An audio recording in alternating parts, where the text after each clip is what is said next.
Hello, everyone. How you all doing today? Good? Okay. Well, my name is Joe Craig. I am the Director Emeritus of the UCCS Economic Forum.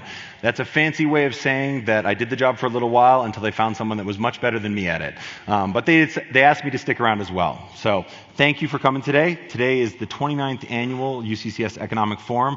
We've got a great lineup for you. We've got workforce development panels. We've got water panels. And of course, we've got Dr. Bill Craighead talking about the Pikes Peak region economic outlook. So one thing I want to remind you guys of up front is we have QR codes in your programs. Those are used for asking questions in both the sessions we have up here and the breakout sessions. So next up, I'm going to introduce our Chancellor, Jennifer Sobanet. She's been at UCCS since 2023, first as interim, now as the full-time Chancellor, and it's been fantastic. I've had a great time to interact with her, and I tried to do something a little bit different today. Last year, I asked everyone's favorite coffee order. This year, I went super nerdy and said, what's your favorite thing about economics? For those of you that don't know, Jennifer was an undergrad in economics, so we had about a 10-minute conversation about what her favorite thing of economics was. At the end of the day, she told me her favorite thing was that it gave her a framework of how to think for the rest of her life. So without further ado, please welcome up Jennifer. Thank you. Bring it in. Well, good afternoon, everyone. It is such a pleasure to welcome you to the 29th Annual UCCS Economic Forum. And it's also, this semester is our 60th anniversary as a university. So, it's exciting. This gathering stands as a testament to our university's enduring commitment to Southern Colorado and reflects the strong collaboration and the collaborative ties between UCCS and our community. But before we begin, I want to take a moment to acknowledge that today coincides with Yom Kippur, one of the most sacred days in the Jewish calendar. We recognize that this timing may prevent some members of our community from joining us today, and we regret any unintended exclusion. We are filming the event so that anyone who is not able to be here today will be able to watch it at their convenience and stay connected to the conversation. On behalf of the university, I extend heartfelt wishes for a meaningful fast, Gemar Chatima Tova, to all who are observing. This forum began in 1997, originally known as the Southern Colorado Economic Outlook Forum. It was born from the vision of Ron Chernak of FBB Group and UCCS College of Business faculty members Tom Zwerlein and Jeff Ferguson. Their dedication laid the foundation for what has become a cherished annual tradition. We are incredibly grateful for the more than 30 local businesses, government agencies, nonprofits, and media partners who make this event possible. A very special thank you to our Platinum partner, Ent Credit Union, and our Gold partners, TBK Bank and Pikes Peak Workforce Center. Your support means the world to us. Let's give a round of applause to our sponsors.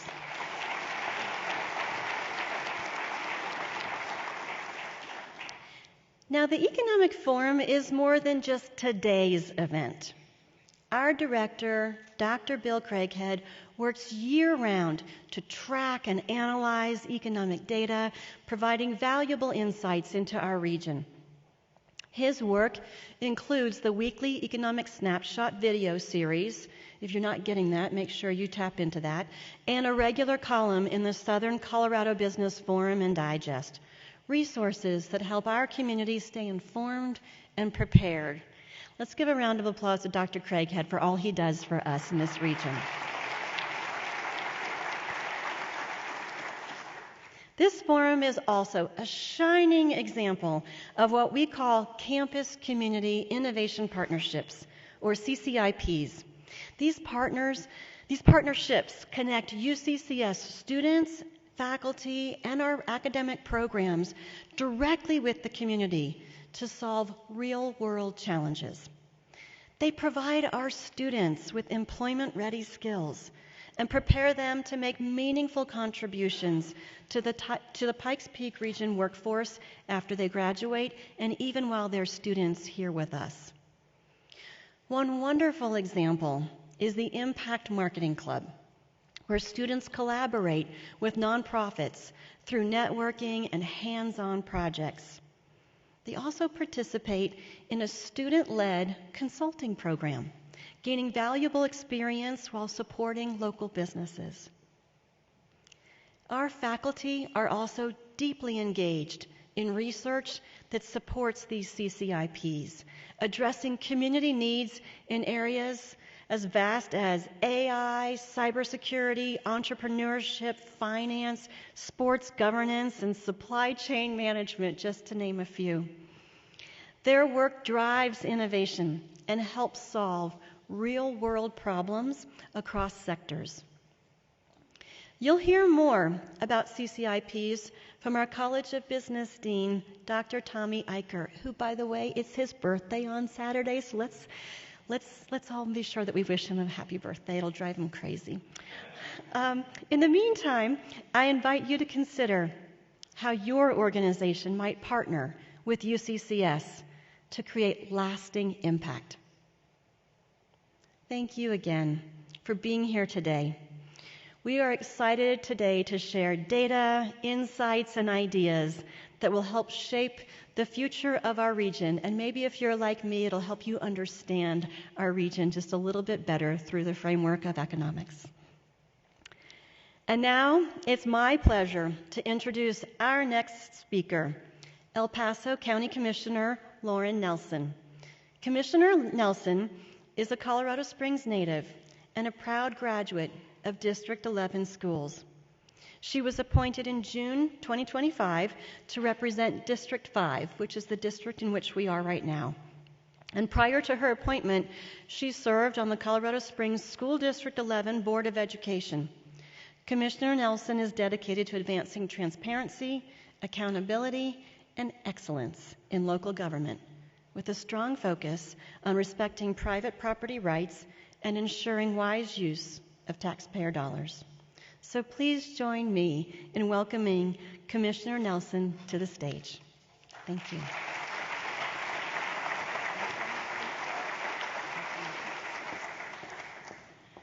Good afternoon. It is an honor to welcome you to this year's Economic Forum on behalf of El Paso County Board of Commissioners. Continuous learning and principled leadership have always been passions of mine. During my time previously spent on the District 11 Board of Education, I saw firsthand how they are the foundation of a successful organization that empowers a strong workforce, a thriving economy, and future opportunities for the next generation of leaders. I'm grateful for forums like this because they give us the chance to come together, learn from one another, and exchange ideas that will strengthen both our economy and our community. Your presence here today as community leaders, business owners, and partners reflects a shared commitment to that mission.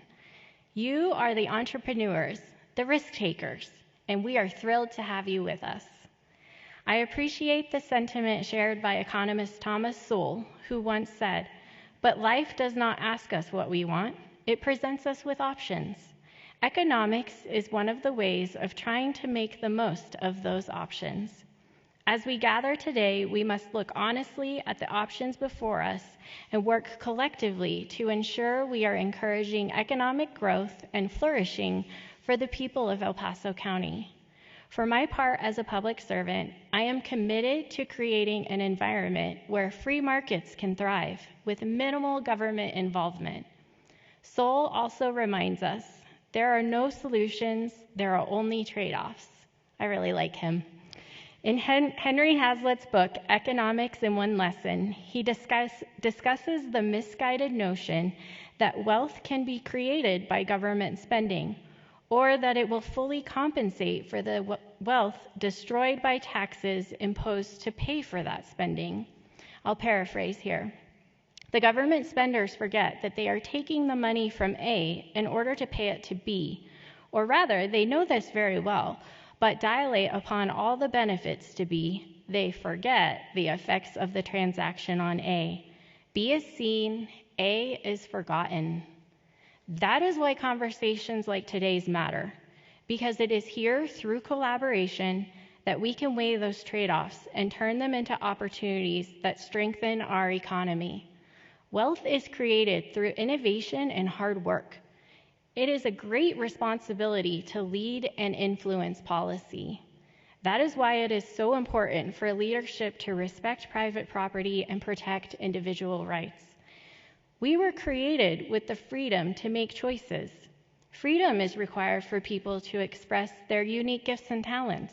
And freedom is required for the mind to be able to create.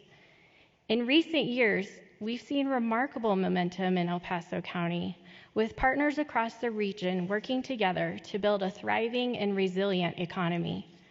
Growth in advanced manufacturing, aerospace and defense, cybersecurity, and software development, to name a few, is making our region a hub for innovation and investment. Through partnership with the Chamber and EDC, El Paso County is responsible for administering the Enterprise Zones program, which strengthens our business climate, taking advantage of performance-based state tax credits that spark new investment, create jobs, and bring opportunities to communities that need it most. With growth also comes important decisions, and few are more pressing than those related to housing. El Paso County is leading with data-driven decisions. The El Paso County Housing Trust Fund is a self-sustaining revolving loan program administered by the El Paso County Housing Authority. Without relying on new taxes or adding regulatory burdens, the El Paso County Housing Trust Fund provides gap financing to developers and nonprofit organizations for projects such as the development of new affordable housing, preservation of existing units, and homeownership assistance, while keeping government in its proper supporting role. I want to recognize Crystal Letier, El Paso County's Economic Development Executive Director, and her outstanding team. Their tireless work to build partnerships across municipalities, businesses, and community organizations has been instrumental in the progress we see today. Crystal, thank you for your leadership, your vision, and your dedication to El Paso County.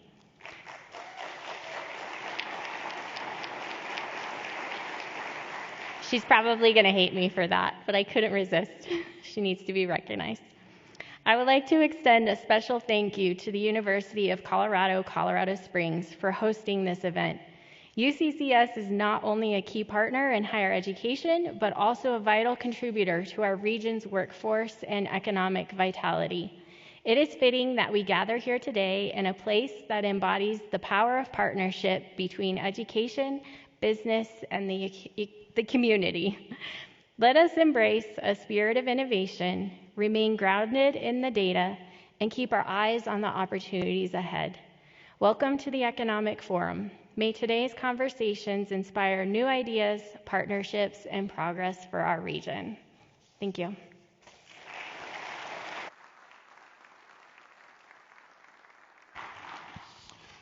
Well, hello again, everyone. I should have had her give my lecture to my students this morning. I actually had a class this morning. We were talking about government intervention and deadweight loss. So anyway, that was fantastic.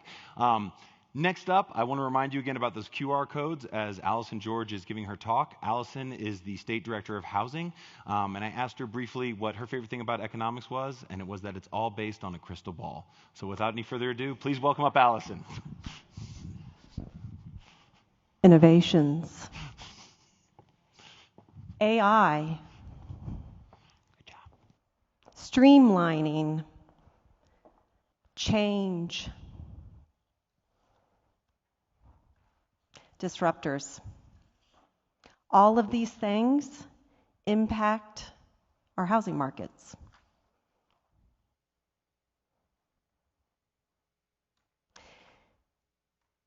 But one area that hasn't significantly changed through this time is actually construction.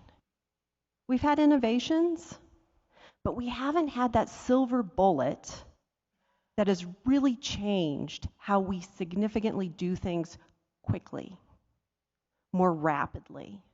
We're still looking for that silver bullet. So today, I'll be talking about the equation of housing and how these different things impact the work you all do and I do at the state.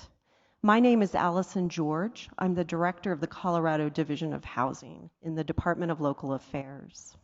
I've been at the state for 15 years now. I actually come from affordable housing development.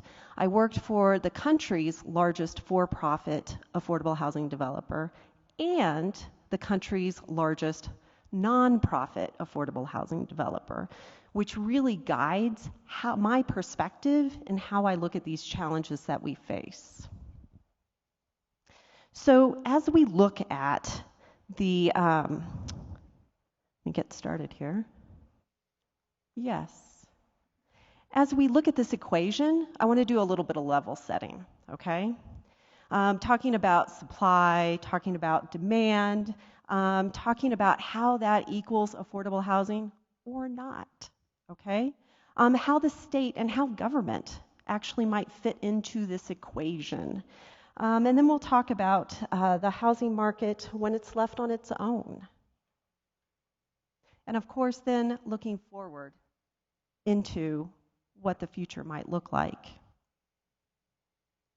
But before I do that, surprise, surprise, I'm actually retiring. Yes, pretty soon actually, in a couple weeks. So I wanted to introduce, Tyler is not able to be here today with us, but he will be taking my place. And I am incredibly excited because he is really going to move this needle forward in our work. Tyler Jekyll has tremendous experience, and he has tremendous experience in looking at how things work as we put them on the ground, how we can improve the implementation of the things that we're rolling out. So I'm a little embarrassed to even talk about this with this group, okay? Because I feel like it's kind of like everybody knows supply plus demand. But I think it's important to level set here because we have a lot of factors that we talked about earlier that impact our supply, how quickly we can build things. When you're applying for a permit to build something, how long does it take for the city to review the documentation in order to get that permit? How quickly are we doing things? How costly are those materials? Then the demand. How many people do we have moving to the state? How many people do we have moving to Colorado Springs? How many people do we have qualified to actually do the work? All of these things impact affordability. So I want to jump into the state demographer's work. So the state demographer actually is a part of the division, or the Department of Local Affairs, excuse me. And they recently came out with a report assessing what housing needs we have in the state. I want to highlight the good news. The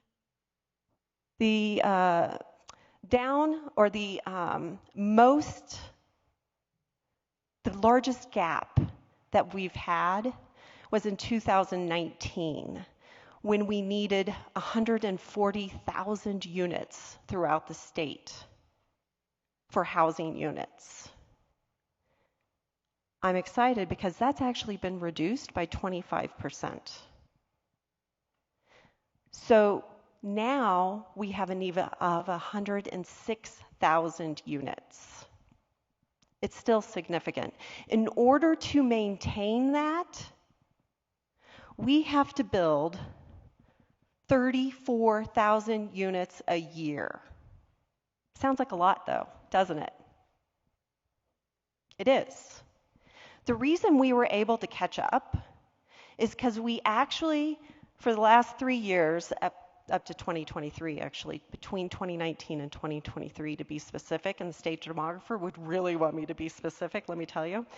So with that, we've actually been building 43,000 units. That's why we've been able to keep up.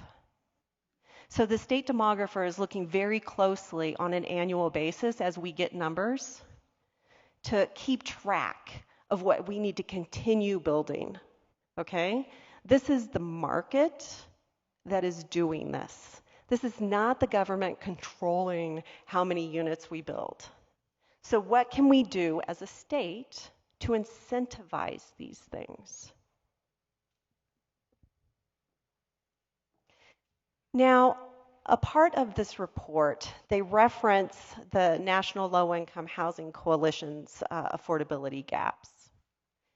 This is something I want to, actually, I'll walk over and I'll point, because I don't know, it's going to take me a while to figure out how the pointer works on the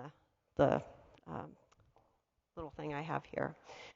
So this is actually done by income, okay? And so these bars, this is extremely low income, up to 50% of the area median income, and I'll give you the numbers actually in Colorado Springs here in a second. 80% of the median income and 100% of the median income. Okay, and so this first bar chart shows per 100 households how many units or how many homes are actually affordable at that income band. So what you can see is there are only 26 units per 100 households at extremely low income that can actually afford a unit. Okay, for Colorado Springs, let's talk Colorado Springs. There are 30,000 individuals, that's 10% of your households, that are extremely low income.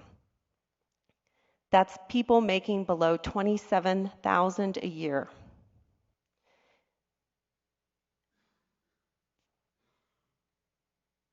These people are paying more than 50% of their income toward their housing costs. So the second bar chart, what it shows is housing cost burden. The blue is 30%, somebody that's paying 30% of their income toward their housing costs. I want to focus on the orange though, because the orange is the households that are paying more than 50% of their housing costs. So now you're talking about people that make $27,000 a year that are paying more than 50% of their income toward their housing. That's a challenge. And you can see as you go up in the income bands, the availability of housing affordable to those housing groups, the housing stock is there that they can afford. And so this is relevant because when we start to talk about the American dream, who has the greatest access to that American dream? Before I move to the next slide, I want to mention a person that I met. She had the American dream. When I worked at Mercy Housing, she was moving into a development that I had worked on as a developer. Sister Lillian, the CEO, and yes, when you work at Mercy Housing, the CEO is a sister. And let me tell you, she was a force to be reckoned with. That said, she said, Alison, you should help with this move-in. And I thought, why? I'm going to tell you about the most impactful experience in my career. Experience to me that influenced my work. So with that, I went to this move-in. It was supportive housing. The person that I moved in was Nancy. She lived in the Front Range. And when she lived there, she owned her home, she was married, and she started to have kids. And her child, her daughter, was born with a disability, and she found herself at Children's Hospital regularly. And in difficult times, sometimes difficult people can become more difficult. Her husband became abusive. She started drinking. She became homeless. She was actually homeless for 5 years. And when I helped her move into the development, She sat down on her bed and started crying. And all she could say was, "God is good." That is the most impactful time in my career. Can I say it's the most impactful in what I've done? Probably not. But it really got to me. Made me realize the work I wanted to do. Okay? So a component of housing is homelessness, because the number one driver in when the rental costs rise, homelessness rises too, because people cannot afford their home, whether it's rental or it's home ownership. So this first example is supportive housing with vouchers and services. The development that I moved Nancy into was supportive housing. It provided intensive services to help maintain that stability. In the work that we do at the state with supportive housing, we found that moving people into the supportive environment, we've achieved a 94% stability rate. The other exciting one is Sage Ridge. Sage Ridge is a new development that we worked on, and that is actually based on a development we did in Benton County, which is Fort Lyon.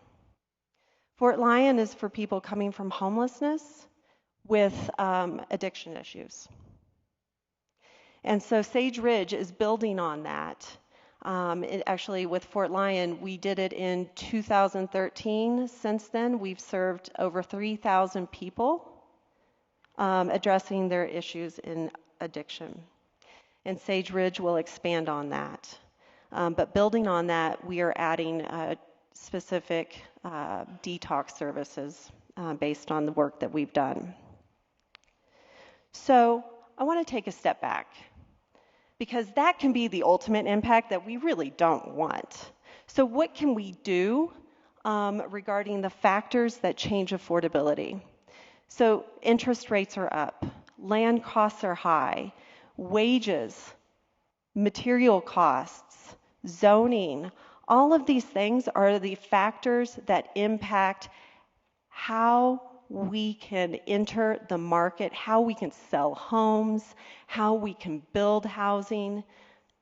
These are all the critical factors. Later this morning or this afternoon, you'll be hearing about water, another scarcity that impacts the work that we do. So, from funding to policies, with this, thinking about, I'm with the state. What is the role in with the state in housing?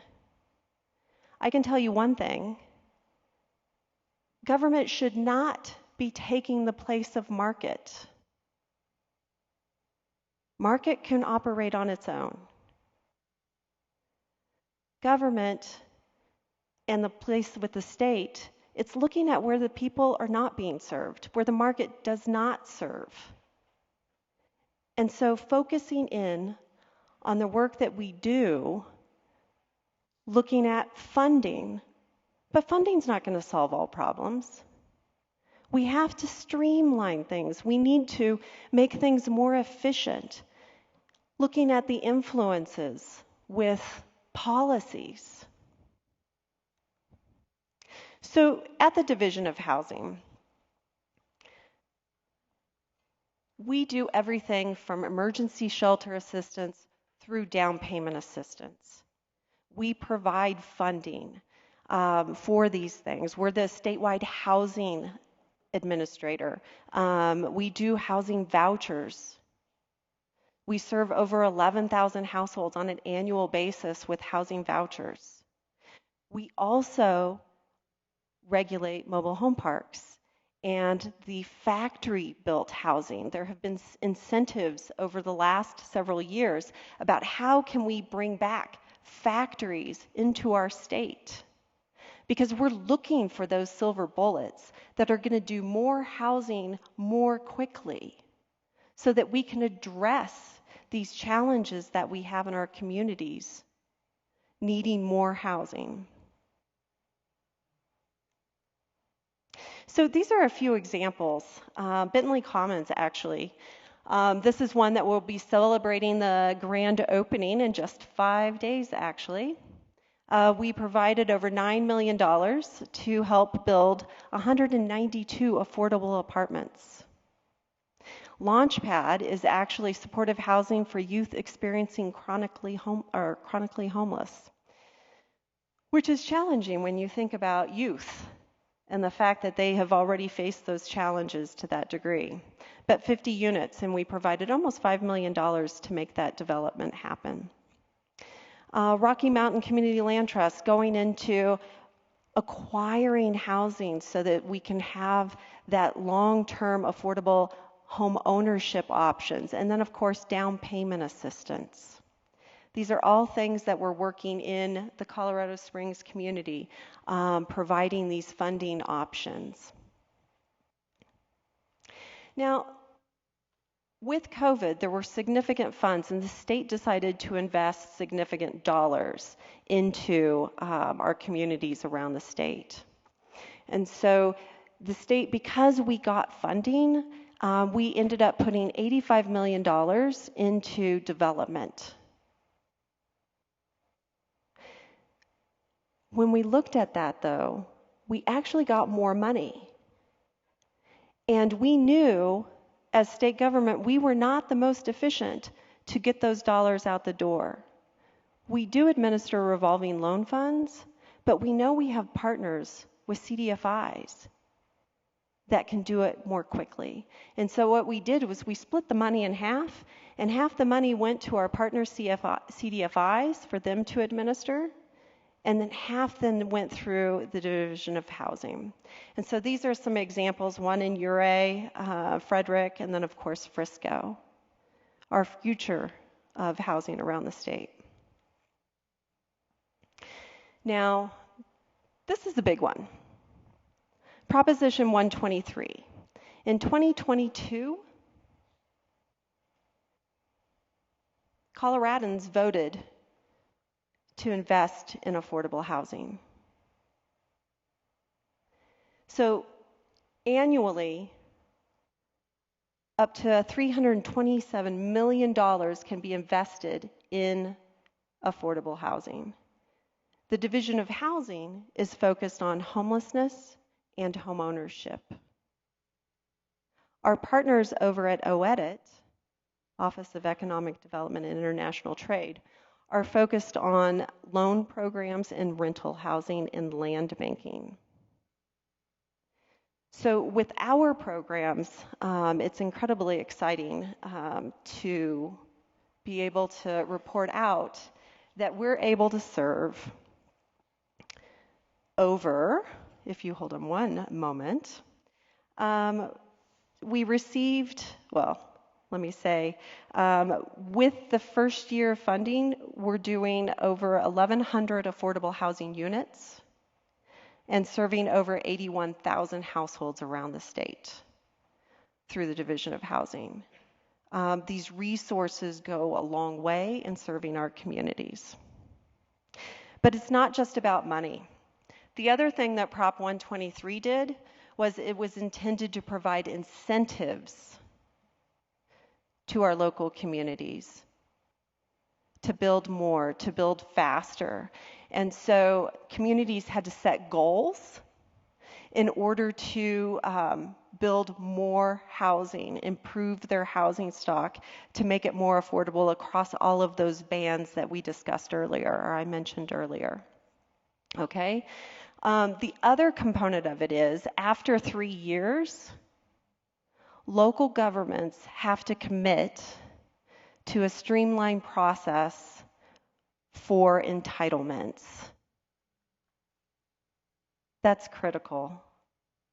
If folks have applied for entitlements to build housing recently, you know it can take years. Now we're talking the potential of 90 days. That's a significant impact. Another thing that we do is advocacy. And so I want to bring up this federal advocacy. I actually testified a couple months ago in DC. And it was for a federal home program. So this is a funding program. The impact nationwide is 1.4 million affordable housing units. In Colorado, it's 500 projects assisting over 29,000 households in 60 communities. That all said, sometimes there are great ideas and the implementation of them is clunky, okay? And since this program started in 1992, there have been several things, regulations that have passed, and they don't necessarily work together.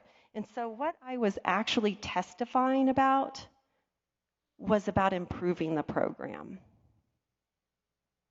Because we have to look at the things as they've been implemented and look at how we can improve things. And so aligning things so that we can move more quickly, and particularly after a disaster,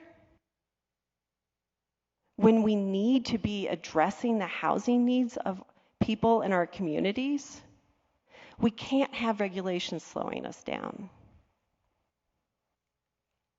So with the Polis administration, he has been focused on land use, codes, and permitting, really looking at across the continuum of how housing happens and how we build housing, where are the pain points? What's slowing us down? And these are the three components that we see most in slowing things down. So the land use changes, we've had the focus on transit-oriented development. How can we get fewer cars on our roads? How can we build density around these transportation modes? So there have been funding and incentives provided to develop more transit-oriented developments. Parking minimums, reducing parking around these transit developments, housing developments that is, around these transit-oriented developments so that we can have fewer cars on the road and maximizing transportation. Additionally, housing needs assessments. We talked about Prop 123 and providing that housing. Well, with housing needs assessment, assessing what AMI levels, what income bands do you need that housing at more? Where can you focus as a community? And then accessory dwelling units. Streamlining how we do accessory dwelling units. So there were actually funds to help local governments develop the plans to put more ADUs more rapidly. And then in addition, financing to actually fund the developments. Another component is when you think about factories. So I mentioned that we regulate factories. Senate Bill 002 from last legislative session, it was focused on codes. Think about you own a factory, you're building housing. Alison asked to build a unit, but I want to build my unit in Colorado Springs. Well, what happens if Eric wants to build in Winter Park? That factory is trying to do as quickly as it can, build things. And changing code by code based on jurisdiction, it increases the rate of errors. It slows the process down. And so what this bill does is it creates regions where the codes will be the same for factory-built housing. And so there is a technical advisory committee now that's meeting to streamline and create these regional codes. So as we talk about streamlining for efficiency and transparency, you know, as a state government person, I don't control much. You know, the decision makers are elected officials. You know, they're the ones creating law. I'm administering programs. So what's within my control? Within my control is being the best that we can be. streamlining, making things more efficient, making things more transparent so folks know what's actually happening with the dollars. So one thing that we're looking at is if you're doing affordable housing, you can go to Colorado Springs, you can go to El Paso County and apply for funding. I heard about the revolving loan fund from the county, which is tremendous. Well, you can go to the state. You can go to my partner agency, the Colorado Housing and Finance Authority. How many applications is that? 4? What we're working on is a single point of application. This would streamline and move things much more rapidly. So we're expecting the first step to be rolled out in November. Now, I mentioned AI at the beginning. This is something that we're working on now, and we're really excited about. So we actually are contracted with Archistar, and Gary Community Investments is actually funding it. And so what we're looking at is looking at the plan review and permitting. And so we're the first state in the country to actually look at how we can approve these plans using AI. Of course, you have to have a human in it because you have to verify that things are actually working correctly. You can get some really weird searches on some of the AI searches. But we're looking at using that AI in order to streamline our plan reviews. We're actually also partnered with Greeley, and Greeley's going to be the first local government in Colorado trying this out as well. So when you look at what to expect in the future, one thing I can say about Colorado and the people in Colorado is we are resilient. We are strong. We are innovative. I'm just wondering if I'm standing in the room with somebody that might have that silver bullet that will help us make these things happen faster. That we can have the housing to house the people in our communities that they can afford. But through all of that, we need to be looking at population growth, wages and cost shifts, and construction hurdles. But we need to be focusing on what we know works. Smart investment, good policy, land use reform, innovation. And then, of course, building on our strong partnerships. This is what's going to make our future brighter. So I want to end with those words that I started with, which are innovation, streamlining, AI, because it's not going away, change, and disruptors. These things are going to impact the work that we do, whether we like it or not, and we need to be prepared. Change is going to happen, and we need to make it the best for our communities. So with that, I'm happy to answer any questions.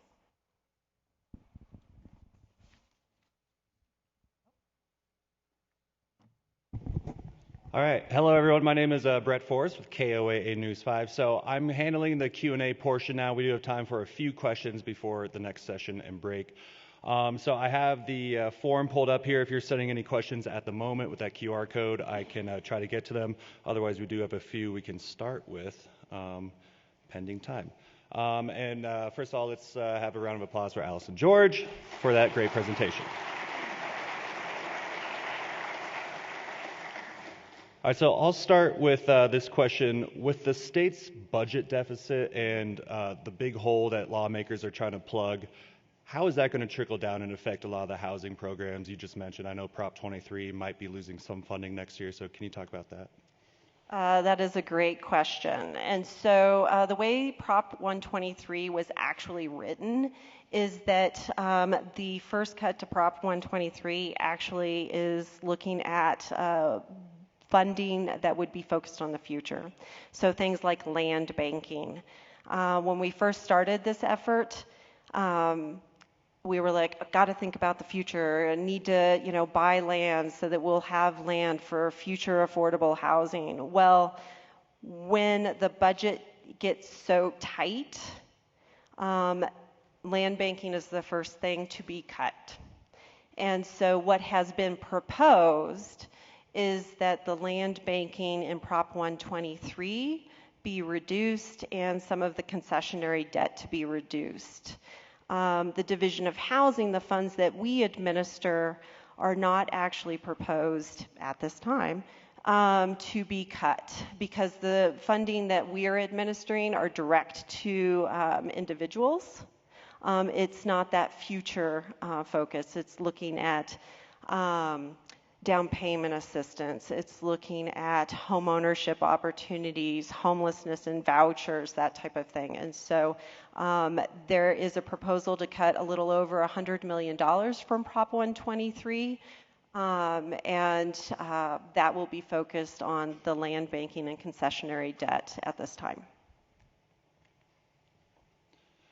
And I know we're talking a lot about our region and Colorado, but is there a city or state around the country that is doing housing well, building enough that you've seen that we're able to try to emulate here in Colorado? I love that question. There are a lot of great communities here in Colorado, okay, and components of great things that are being done. And so I think it's really looking at some of those best practices. One thing that I've seen, like in the state of Washington, and thinking about homelessness again, they actually have WDOT has a right-of-way program where they focus on with responders to find placements for people that are residing in the right-of-ways. And so that would be considered one of those best practices that could be used in Colorado or other communities. So there are a lot of best practices that are happening. I'm excited to see what Greeley's doing with the AI and streamlining its entitlement process. Let's see, so many good things in so many communities. I'll bring up a few other things as I think about that. Okay, no worries.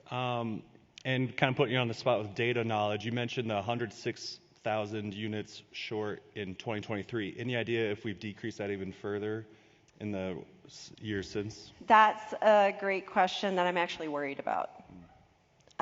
Because we are starting to see permitting. So how we track this is we look at permits.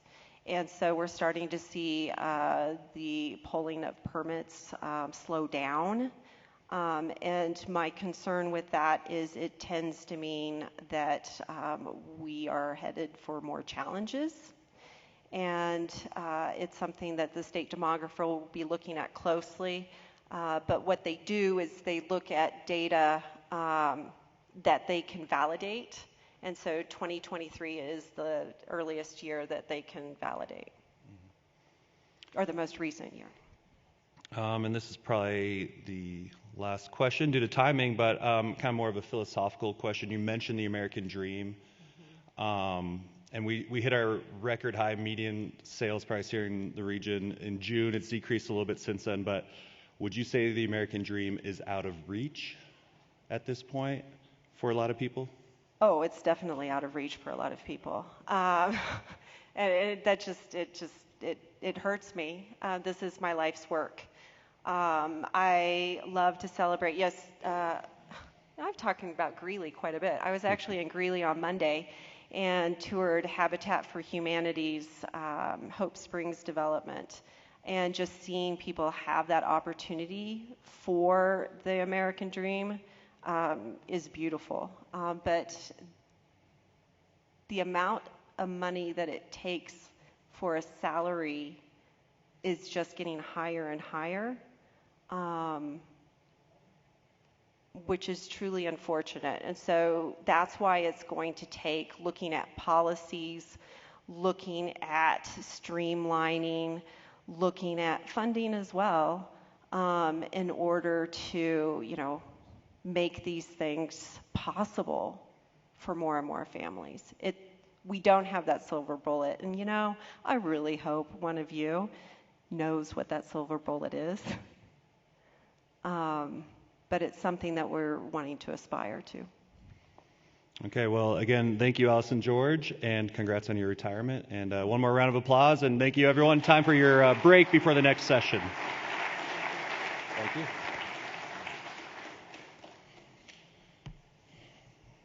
All my papers here, excuse me. Sorry. So people get ready. There's a train that's coming. That's our break. Sorry, there you go. Okay, so, yeah, we're good. Anyway. Yeah, no. You're good. Hey, well done. Thank you. Yeah. Don't need no ticket.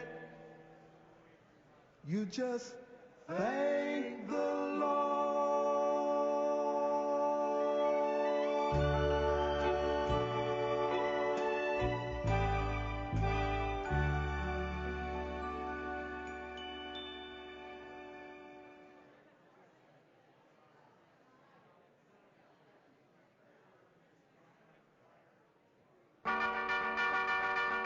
Riding along in my automobile, my baby beside me at the wheel. I stole a kiss at the turn of a mile, my curiosity running wild.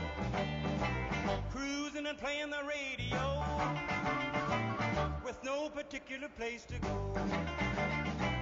Riding along in my automobile, I was anxious to tell her the way I feel.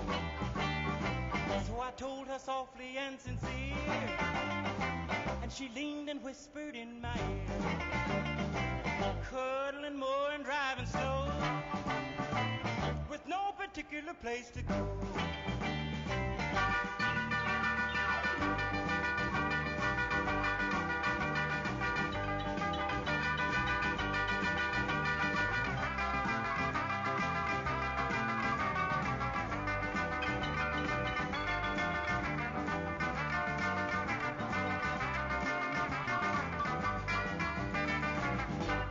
Particular place to go.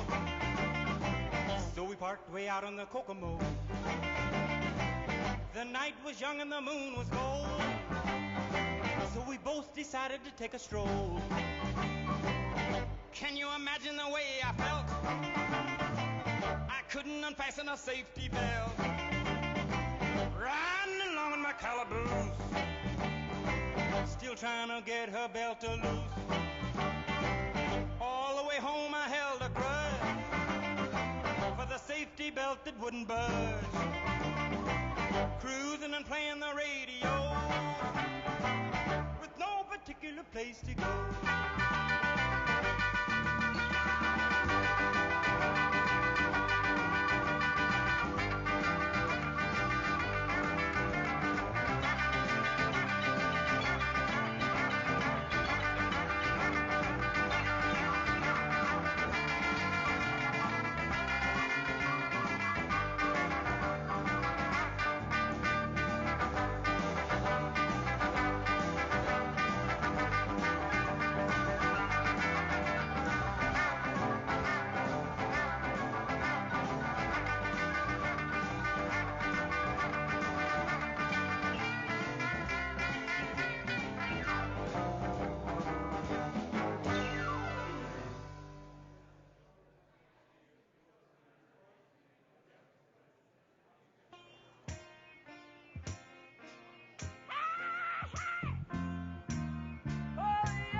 my heart, 'cause I couldn't dance.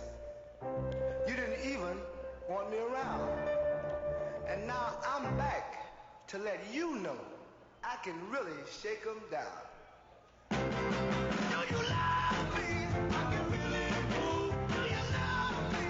I'm in the groove. Do you love me? Do you love me? Now that I can dance. Watch me now. Hey, work, work, oh, work it out, baby. Work, work, well, you driving me crazy. Work, work, just a little bit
says water.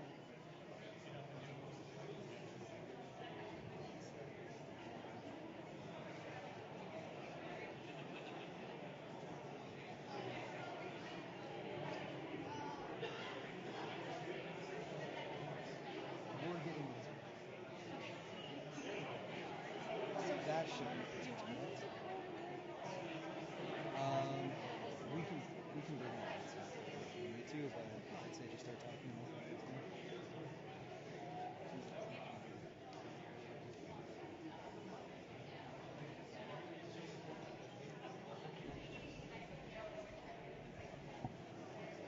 that. Okay, we are going to go ahead and get started. If you could all please take your seats, that would be great. Thank you. This is workforce. I know they had water up here. Do we all need to make a big switch? Are we good?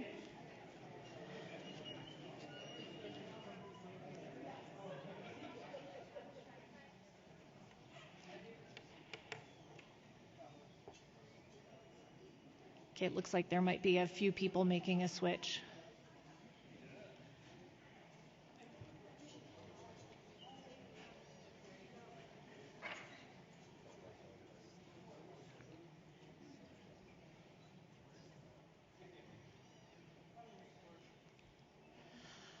Okay, good afternoon. My name is Robin Lovewell, and I'm the Workforce Administrator for the City of Colorado Springs in the Office of Economic Development and the moderator for today's panel. It's my honor to be here.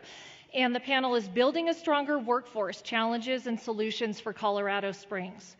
We're here to explore how our community supports businesses and job seekers in today's complex labor market, whether they're students, career changers, transitioning military spouses, or anyone navigating a new chapter in their job search or in their job life. I'm joined by four incredible leaders who represent the full spectrum of our talent pipeline, from K-12 to higher education to workforce systems. Dr. Lance Bolton, president of Pikes Peak State College. Over here at the end. And then over here we have Jenny Spice, director of UCCS T. Rowe Price Career Center. Next to her is Michael Gall, superintendent of Colorado Springs School District 11, and then Tamara Moore, who's the chair of the Pikes Peak Workforce Development Board. So we will get started with a question for everyone. Can each of you please briefly explain your role in the workforce ecosystem of Colorado Springs? Jenny, I'll let you go.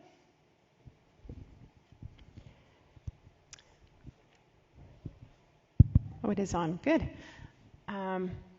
As Robin said, I'm Jenny Spice, the director of the UCCS T. Rowe Price Career and Innovation Center. And along with College of Business Career Development Center and College of Engineering Career Center, we help students turn their academics into real skills, real world skills. And we connect them with employers. And I think what we do really well is support building a really strong workforce in the region. Great, thank you. Michael, can you please explain briefly your role in the workforce ecosystem in Colorado Springs? Hi, everyone. Thank you for being here. It's fun to be back at my alma mater.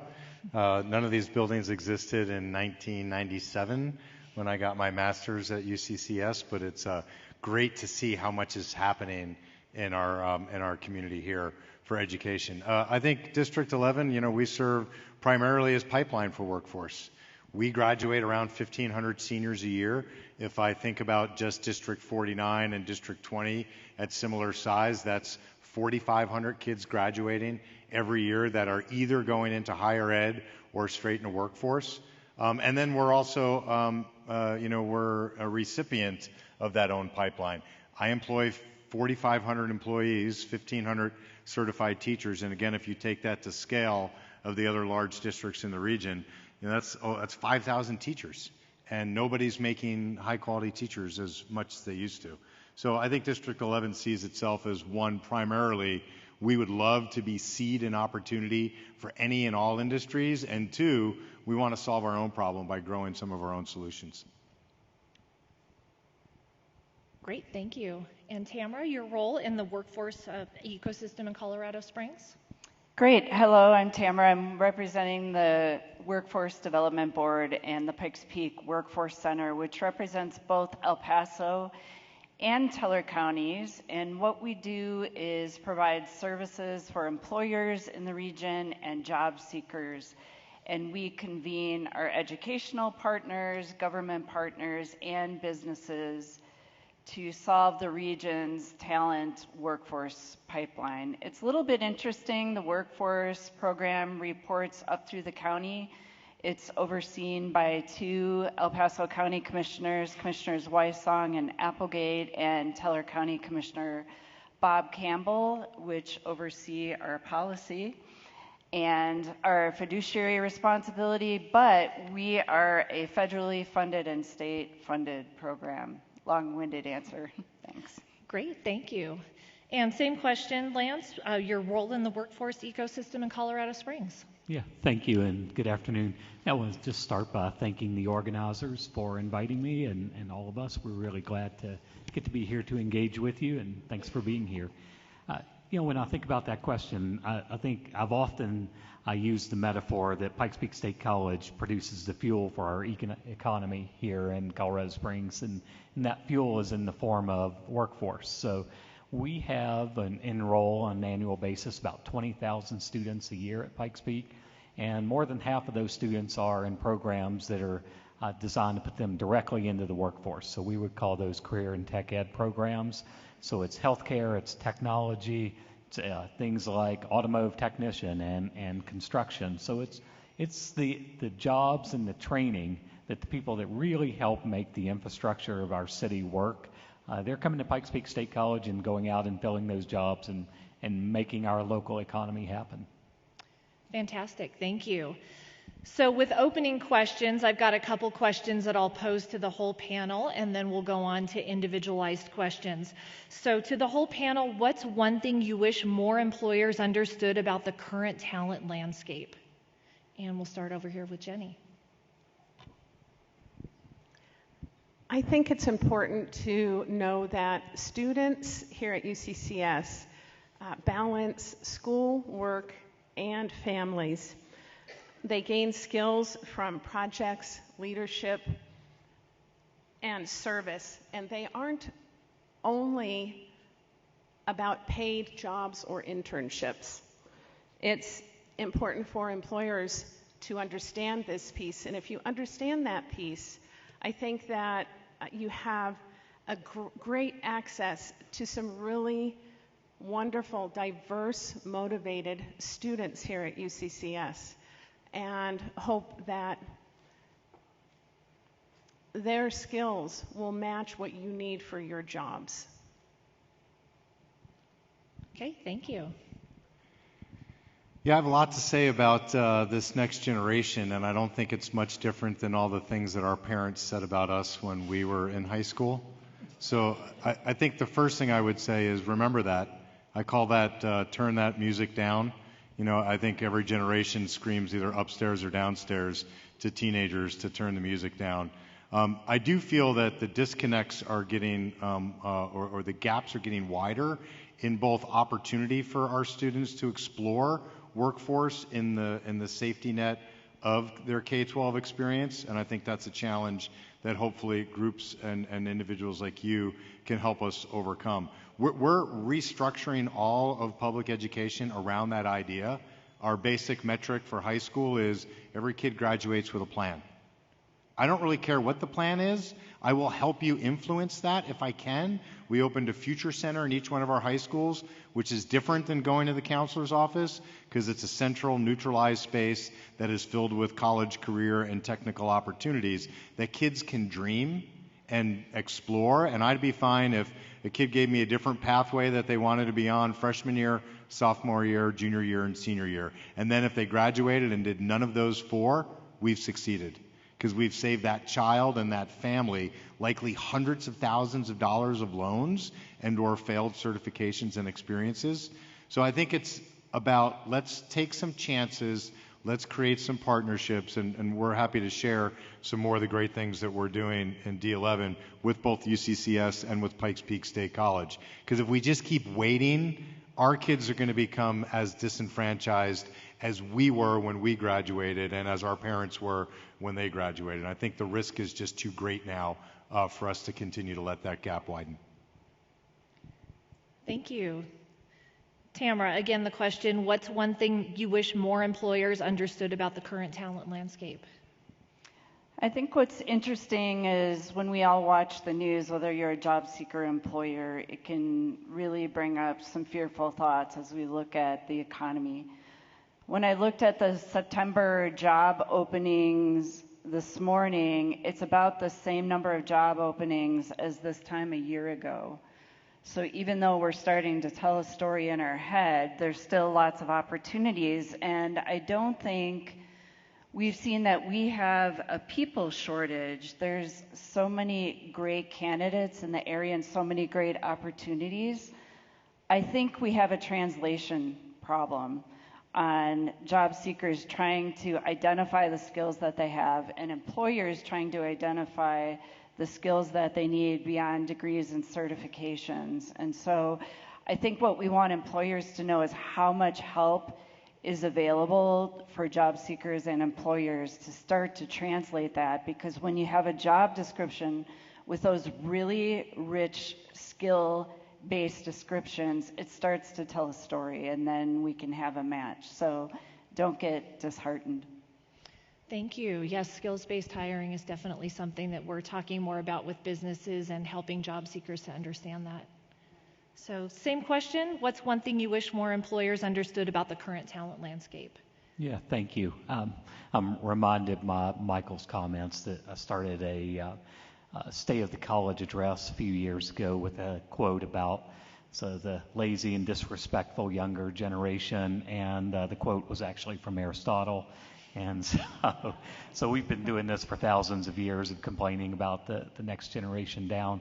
One of the things I would say about the young people that I have the privilege of working with at Pikes Peak State College is that they're truly committed to wanting to do good work in the world, and that they want to find a place in the world where they can find purpose, where they can do good work, where they can change the world for the better. And I think that the young generation that we're working with right now seems far more committed to that than maybe some of my experiences as a young person, where I saw a lot more focus on how much can I earn and that sort of thing. So I do think that we're working with a lot of young people right now, and really privileged to do so, that really are committed to making the world a better place. The other thing I would say about it is that our young people need work experience, and they need opportunities. When a young person at Pikes Peak State College or an adult in our programs begins that program and then has an opportunity while they're still in the program to go work in a professional arena, it genuinely changes their perspective, changes them as a student. It changes their lives. For one thing, it certainly makes them more employable, but they also begin to really understand the value of the curriculum that they're encountering in college. So they're seeing things in class that are then being translated in the workplace when they get those opportunities. So one thing that I would just say always to employers is you do a great service, I think, to yourself, but especially to students in our future workforce when you create work opportunities, internship opportunities, apprenticeship opportunities, part-time work, whatever it is, in partnership with higher ed institutions, with high schools, and give young people an opportunity to be out there working and getting a taste of what that's really like and building some confidence around their ability to do it well. Thank you. Yes, work-based learning, whether it's internships, apprenticeships, that on-the-job training is very important. Okay, so another question for the whole panel. Can we ad-lib a little bit? I want to ad-lib because I want to dovetail on Lance. In District 11, we partnered with the state. 2 years ago, we were the only urban district in the state that had our own apprentice coordinator we were granted from CDE. And Debbie Shackelford put together, we had this time last year, 18 paid student apprenticeships The problem is the employer for all 18 of them was District 11. So we build the curriculum. It's a 2,000-hour program. It takes some kids usually till after they graduate to complete it, but it becomes a graduation requirement for them. They get credits to go to work. Instead of, I can't do my homework because I have to go to work, we're paying them, it's actually higher than minimum wage. The ask of the community is be the first local business that opens your door to a paid apprenticeship. Yes, that's going to cost you 1,000 hours, but I promise you we are going to give you our best and our brightest, and you are going to be totally overwhelmed at how they can take these learning objectives and turn them into great innovative ideas for your company. But right now I'm on my second year of doing this, and I've made this plea before. I have 0 external partners who are willing to open their door. We'll build the curriculum, we'll write up all those reports, we'll do all this stuff, but meet us halfway and let our children get into the workforce into a way that it actually brings their learning to life for them to figure out, are you what they want to do for the rest of your life? And I think any parent out there, when your kids are in college and they get an internship, you get a big sigh of relief because you realize they are going to be employed. So if our kids could start to get that in their senior year of high school, it gives them this bridge into the workforce instead of constantly reading in the paper that they're not hireable. So anybody wants to continue that conversation, I'd love to have it. I'll give that an amen. Great, thank you for that input. One more question to the whole panel. Let's talk briefly about AI. It was mentioned in the last session. As AI is shifting workforce trends fast, how are you seeing AI and automation impact job seekers and businesses, and what should they be doing to stay competitive? So we'll start here with Jenny. So for university students, I think they're concerned, they're apprehensive, a little anxious, but also excited about the opportunity to have AI in their jobs. One thing that I think they need to hear, and everybody needs to hear really, is AI does not replace jobs. AI is a bonus to the current careers that are there. So it's really just helping with tasks. It's helping with, I use AI constantly for reporting, any of those type of things. And so I think knowing that students from UCCS are trained in AI, they understand it, they take a lot of different training, but also something that's really important is human skills. So we work with students to make sure they have human skills as well. So that helps employers knowing that one thing that would be really important for you as an employer would be to train the current staff you have in AI and then hire students that are adaptable and have really good human skills so that they can use AI in the workplace and catapult your business. Yeah, we're sharing now. I love this. See how great the panel is? Jennifer and I were doing gender reveals. She had the blue one, I had the pink one. AI is a tool, and we are tackling that as an opportunity for our students to understand how to graduate into a workforce where they see it as a tool. There is certainly a lot of fear in the education sector that AI is going to replace the learning, the deep cognitive development and thinking and critical thinking for students. We've just shifted some of our instructional strategies. Yep, you can write an essay and maybe you can have AI write it, but then we're going to ask you to give a 5-minute synopsis in front of your peers on what that essay is, and you'll immediately know whether or not the kid had that generated from AI or not, because learning presents itself through the way the children can articulate that in one medium or another. So for us, it's an opportunity.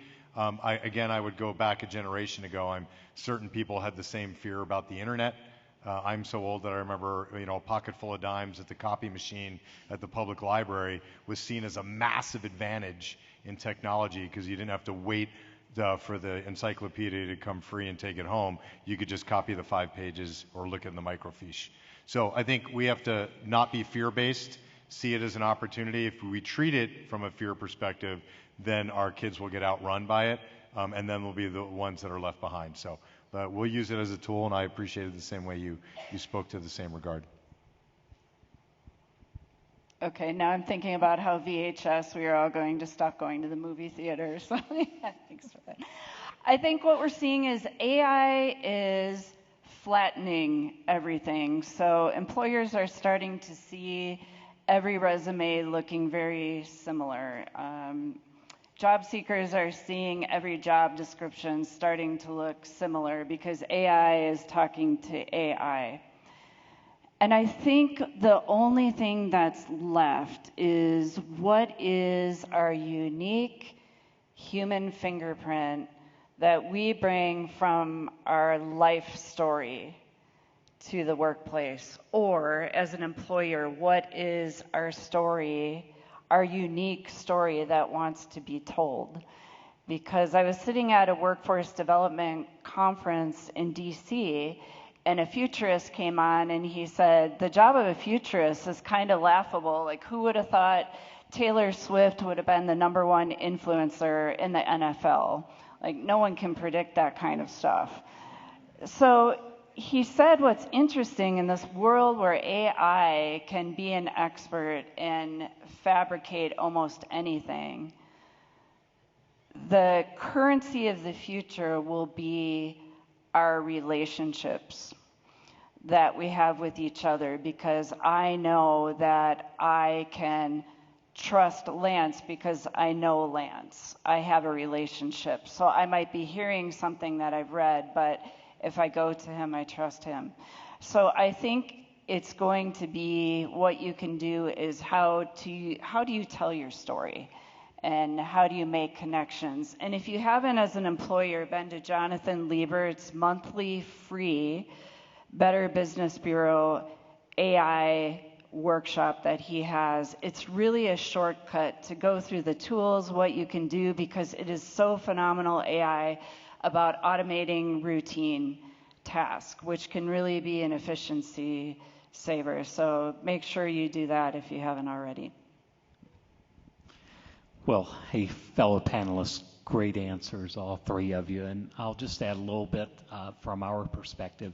One of the things I've been saying for a couple of years now at Pikes Peak State College is that all of our over 100 disciplines at the college need to be familiar with how AI is changing their industry and integrating that knowledge into the curriculum, into the learning that we're providing to our students. So we think about accounting to zookeeping, dance to diesel, and all in between. So it could be creative industries, it could be business, it could be healthcare. But all industries, I think, are being impacted, but maybe in unexpected ways, and maybe not in the ways that we thought a year ago that impact might look. I think the thing to really keep in mind with it is that it's certainly a productivity tool that can help people get more done and improve maybe the outcomes and appearances of communications and that sort of thing. But it's not, I think, creating or a tool for powerful creativity, for powerful new ideas. And I think that one of the things that I learned as a young business person many years ago, working in the DuPont Corporation, and I think it's still true, is to Tamara's point, relationships matter, and the human touch matters, and human connection matters. And so while I think all of these are important, the capabilities that AI is bringing us are important. We want to be paying attention to it every day. Every faculty member at Pikes Peak should be thinking about how it's impacting. We also really believe deeply that human connection remains the currency that's going to be the most important. Great, thank you. So I'll mix it up a little bit and we'll go back to Michael.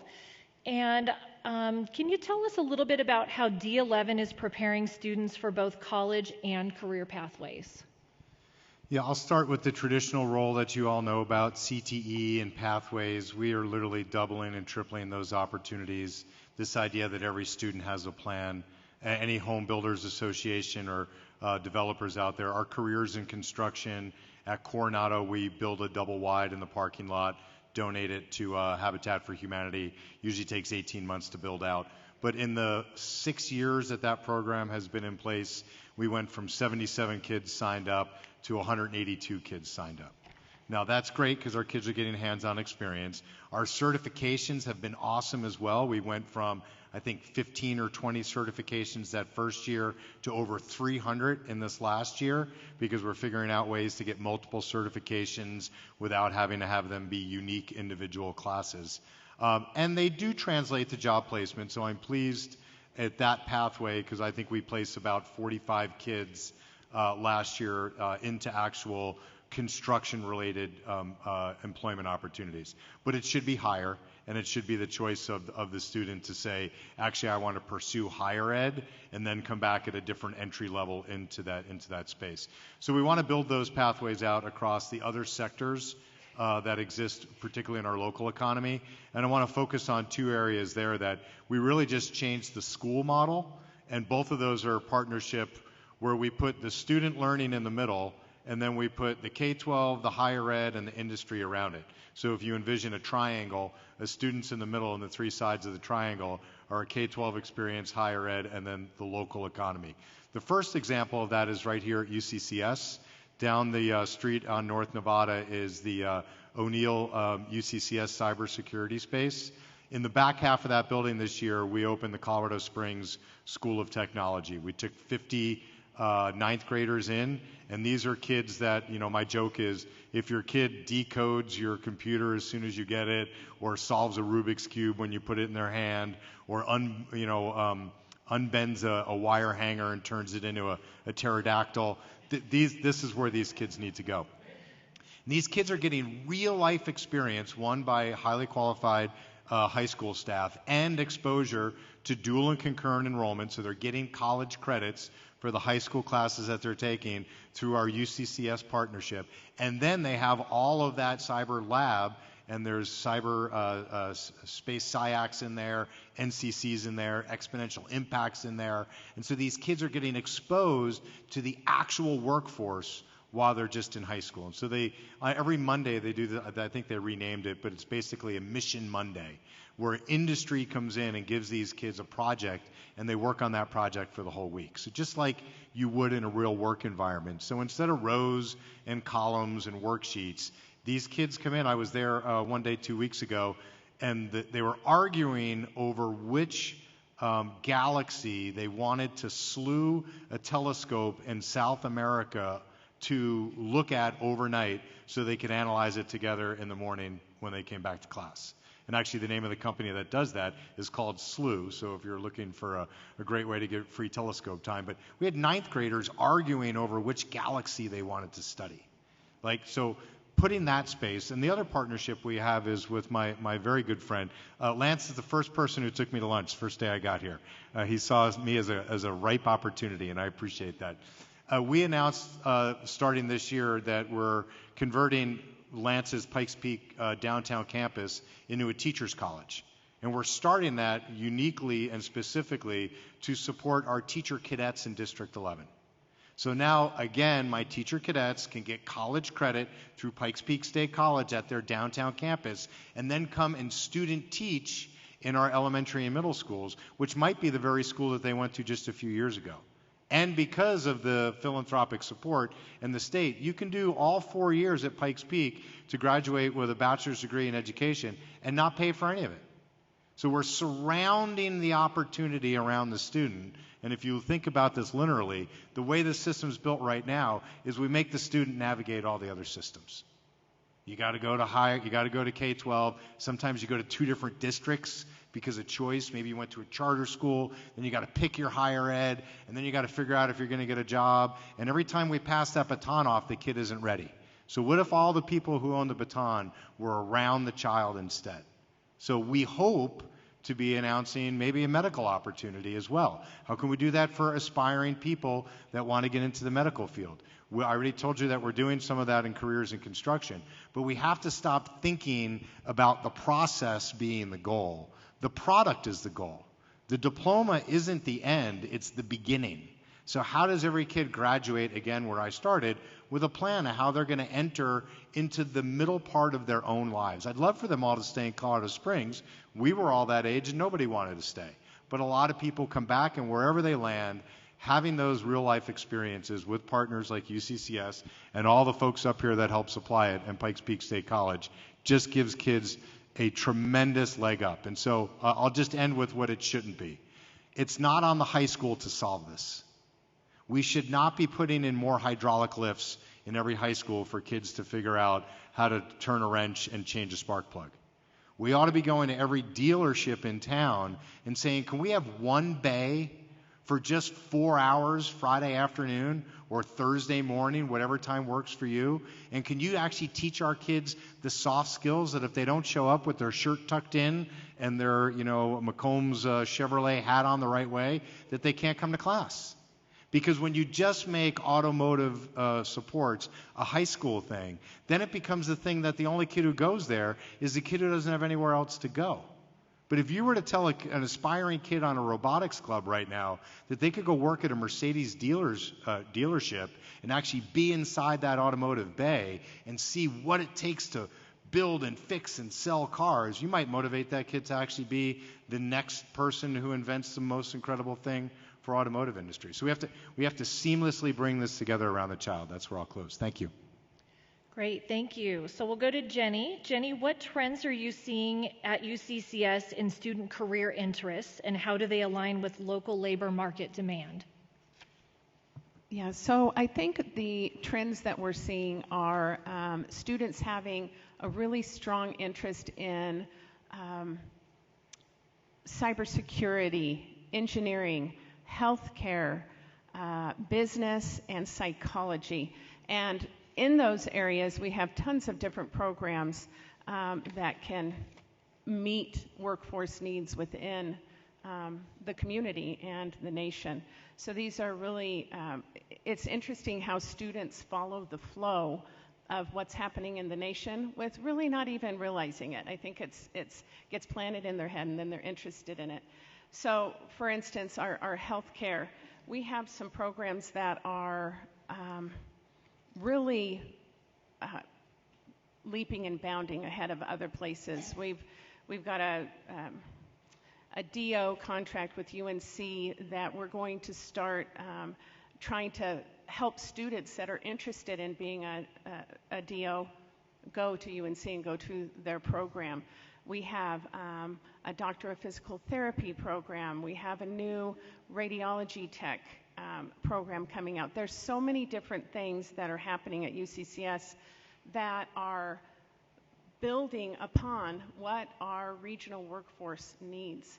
I think that one of the things that are really important is to know that we also have students who are interested in the arts, in education, and in public service. So we have a vast variety of students that have a lot of different skills and learning from these different degrees. So what we try to teach them for employers is they get their degree, but what we're looking for is what's going to happen after graduation? What can we do from a career perspective to help these students be able to use these trends and move on to what they want to do? Sometimes students will get a degree like psychology and move on to a graduate level degree, maybe counseling or social work or something like that, even police work. It can be anything. And they need to know how employers want them to address the employer's needs. So what kind of skills are those going to be? So we work a lot with NACE competencies, National Association of Colleges and Employers, and teach students these competencies: problem solving, tech fluency, communication is huge. But we want to partner with employers and find out what you want in the talent that is in UCCS. We have such great talent. These students are motivated, resilient, and ready to work. And so I think that having all the opportunities that students have to meet the workforce needs is really important for everybody to know that we have that talent here, and you can find what you need to fill the spots that you need. Would love to have employers partner with us, talk to us, let us know what they're looking for in those types of competencies or soft skills, transferable skills, because we want to make sure we're aligning, like Tamara said, the alignment. There seems to be a disconnect between students not thinking there's any jobs out there because they're not getting hired, and employers needing job seekers. So how can you help us to let these students know what you need so that we can train them, get them out there, and have them hired without experience? Maybe micro experience. Don't want to go into another question, but what can we do for you? That's what I want to leave that with. That's a great call to action. I appreciate that. Tamara, can you explain the return on investment that workforce centers provide to the region? Yeah, absolutely. And I know we're getting short on time. So a couple of things about that. Locally, for every federal dollar we receive, $5 goes back into the local economy through people reskilling, upskilling, next skilling. And anyone that works with the workforce center, job seekers, on the average earns $12,000 more than when they started. So there's definitely impact. That's the tangible, but there's so many intangibles too that we could talk about. But real quickly, I want to tell you some terms you're probably going to hear in the next year. And it sounds a little bit like a rap song as an employer, but stackable, rackable, trackable, reskilling, upskilling, next skilling, real quick. So stackable, it's working with these gentlemen and with UCCS Jenny on learning in small chunks that can lead to, these skills lead to a credential, a certification, or a degree. Rackable means that all of these are on a career pathway. So a lot of what the Workforce Center does through the Business and Education Alliances help people see in K through 12 those career pathways and how they can make those milestones. And then trackable, you're going to start hearing about these new digital wallets that eventually we will all have with all of our skills that are verified by the educational institutions and the job seeker has in control of. And then when they apply to a company, all of those skills will be verified by a former employer through an educational association, but it'll be a digital wallet. So we're working with employers to start beta testing that if you're interested. Reskilling is simply what it sounds like, acquiring new skills for a new role in your company. Upskilling, deeper skills to grow in your current role, AI. Next skilling, building those emerging skills that you might need. And there is funding available for employers to reskill, upskill, and next skill, so please reach out. Great, thank you. And Lance, how is PPSC adapting its curriculum and credential offerings to meet the needs of today's employers? Yeah, thank you for the question. Well, I want to start by saying I'm really eager to up my game and learn the workforce rap from Tamara. I'm going to get busy on that as soon as we're done on the stage. And, I was struck by your comments, Jenny, about how students sort of find the flow of what's happening in our country and in our economy. And I was going to quote one of my dearest friends in town, Bart Holliday, who's a philanthropist, Air Force Academy graduate, and then went on to study economics at Oxford. And I was thinking about, well, what's your favorite thing about economics? And Bart says he can sum up his years at Oxford University as well as his long and successful career with this: people respond to incentives. And I think that's exactly what's going on that Jenny describes, and I think it's exactly what's going on with so many of our students at Pikes Peak, that they are driven to find the career fields that create the greatest opportunity for them. So I think about things like our cybersecurity, computer science, networking degrees. We have well over 1,000 students in those programs. We have one of the few community colleges in the nation that hosts a medical campus. Our medical campus up north, also well over 1,000 students in a constellation of healthcare programs. And so students are moving in the direction of the economy. They're moving in the direction of where opportunity exists. The part that's Pikes Peak's role in that is to do a number of things. Number one, we have to be connected to what the industry needs. So all of our programs have advisory councils, professionals and business owners working in the industries, talking to us about the updatedness, the relevance of our curriculum and whether we're teaching the right things, constantly helping us modify curriculum to be sure that it is aligned with what workforce area needs are. I would say also, a lot of focus at Pikes Peak on being sure that our programs produce graduates who can earn a living wage in Colorado. And that's becoming increasingly a really serious focus for us and something that we're really concerned about. And when I think about that right now, and our earlier presentation on housing really connects to this around what does it actually cost to live on the Front Range of Colorado. Well, we peg that, our understanding is around $52,000 a year for a single person in the Front Range to be able to earn enough to comfortably, reasonably afford housing and take care of themselves. And so we're really examining our programs very closely to be sure that we are adapting programs and making changes as needed to insert, for example, industry credentials to be sure that the graduates coming out of those programs can actually earn a living wage. And lastly, I would say that we've been very public and transparent about the fact that we are investing in the areas that do the best job of producing those graduates that can earn a living wage. And so for us, there's been 3 areas. Healthcare was really number one in the building of the medical campus up north about 10 years ago. Really signified our investment there. Technology has been second, and we've put a great deal of resources into especially hiring the faculty that we need to drive a first-rate technology program and put people into the classroom that are true experts in the field and can prepare students well for the work in those fields. And most recently is engineering. And so last year we introduced 6 new engineering programs. So there's civil engineering, there's mechanical engineering, there's industrial engineering.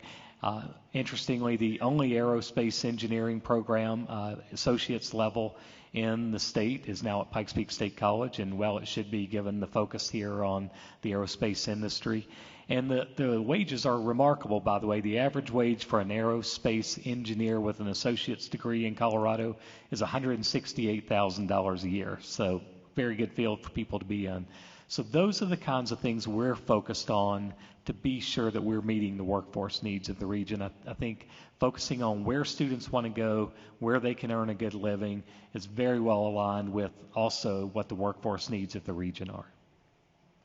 Great, thank you. And we do have a couple questions from the audience. We'll see if we can get to both of those, but I will pose the first question, and anybody who wants on the panel can answer that. What are the biggest gaps between what is being taught in universities and what is needed in the Colorado economy?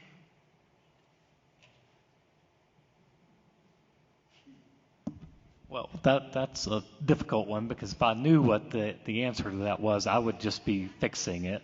And so, again, the things that we do, I think all of us up here focus a lot on understanding what industry recognized credentials are, embedding those into programs, and ensuring that students coming out with credentials, that both associate's degrees, bachelor's degrees, high school diplomas, certainly recognized out there, but also what are the other credentials, the A+, Security Plus, the NCLEX pass for a nurse, those kinds of programs that allow our students, regardless of institution, to be able to successfully move into the workplace. So I'm not kidding when I say if I knew what the biggest gap was, I'd just be out there fixing it.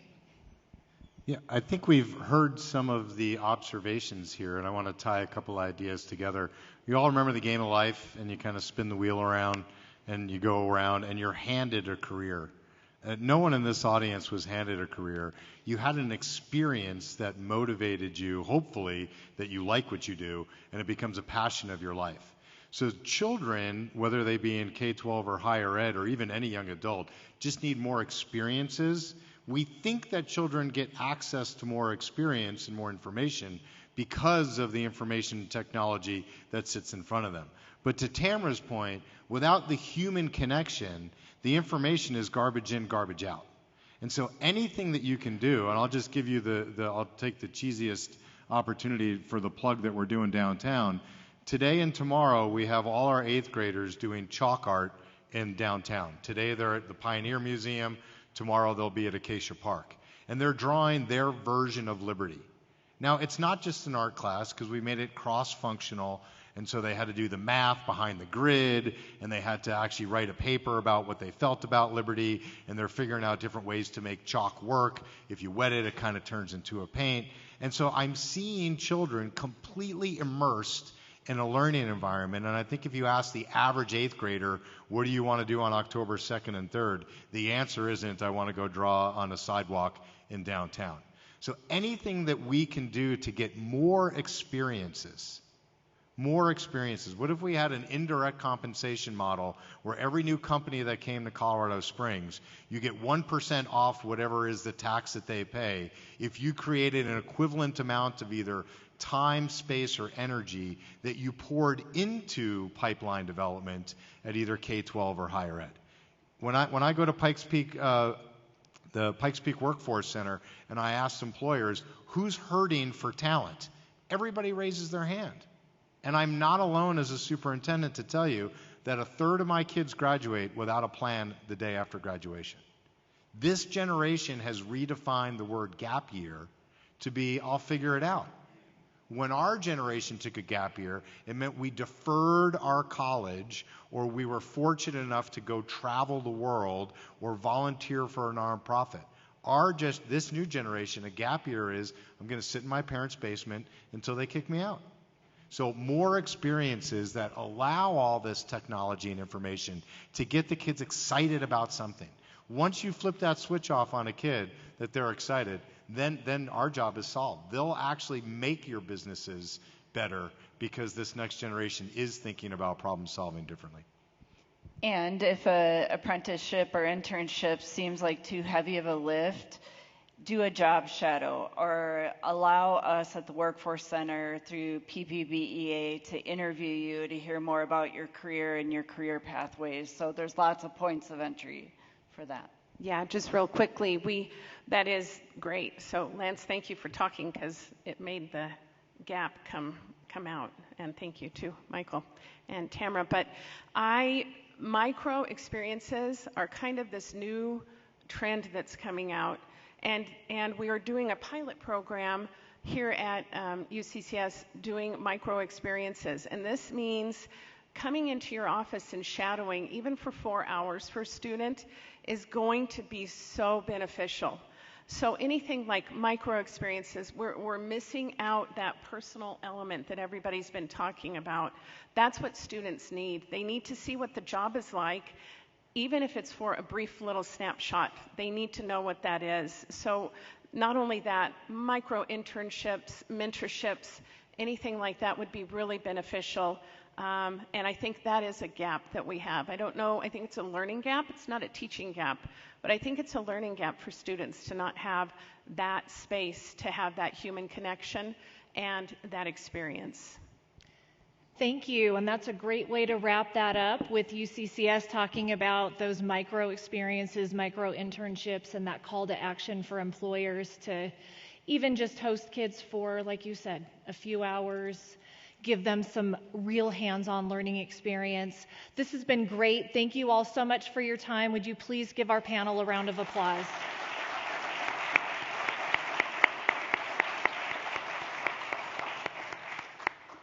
Okay, and there's a break from 3 o'clock to 3:10. We'll see you back here. Thank you. 1, 2, 3. 1, 2, 3.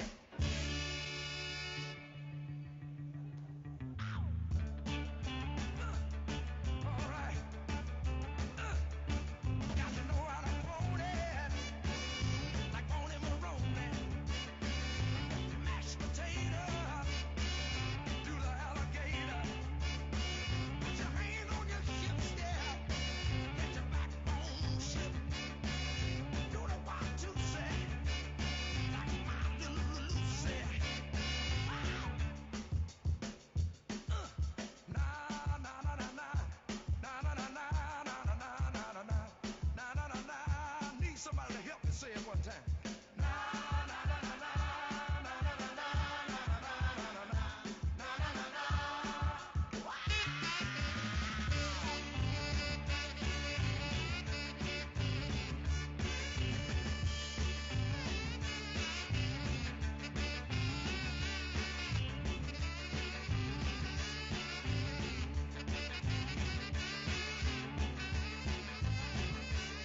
Oh, wow.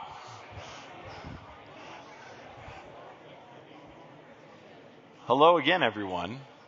Sorry, I know we're having great conversation. We're trying to keep ourselves on schedule, though, here. We've done a great job so far. So I hope you all enjoyed the breakout panels on water and workforce development. I'm up to introduce our next speaker. It's Tommy Aicher. I got crap about that last year. I messed up his name last year, so I remembered that for a whole year. Tommy, I've known Tommy for a long time. He's one of the most phenomenal people I know. I did ask him what his favorite part of economics was, and he said me and Bill. So apparently he's trying to suck up to me. I don't know why. He pays me. Anyway, Tommy, you're up.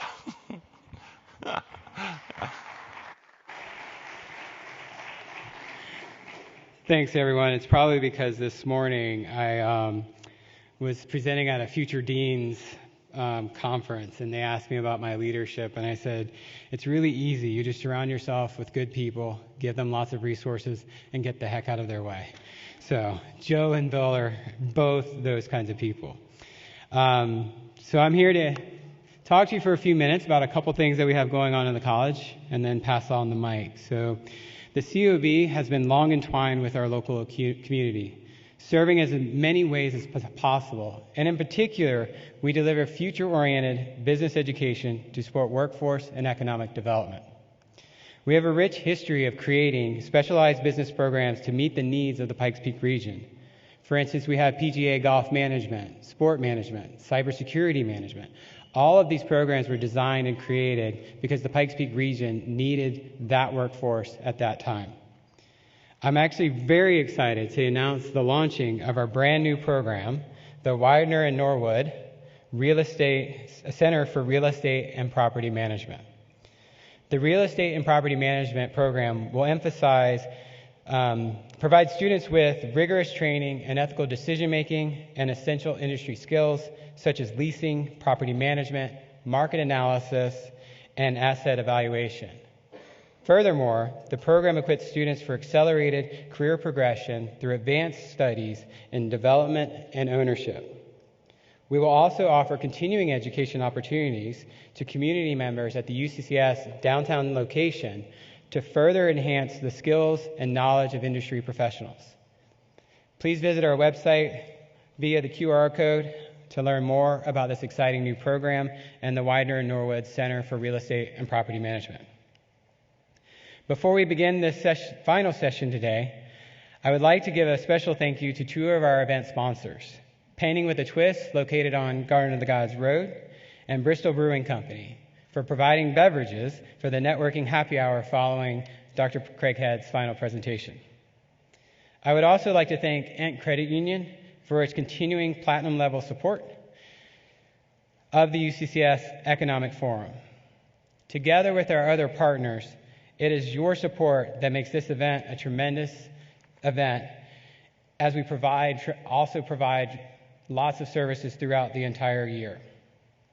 If you're not a current partner, please consider joining for access to the data we provide to help you and your businesses make sound decisions based on economic trends. Speaking of Ent Credit Union, it is my great pleasure and honor to introduce their Senior Vice President of Retail, Mike Grady. Mike began his career at Ent in 1999 as a member services representative. In his current role, Mike leads Ent's retail strategy across an expansive network of member service centers, focusing on operational excellence, strategic execution, delivering exceptional member experience. He is also a very passionate advocate for employee engagement and community service. Please welcome to the stage Mike Grady.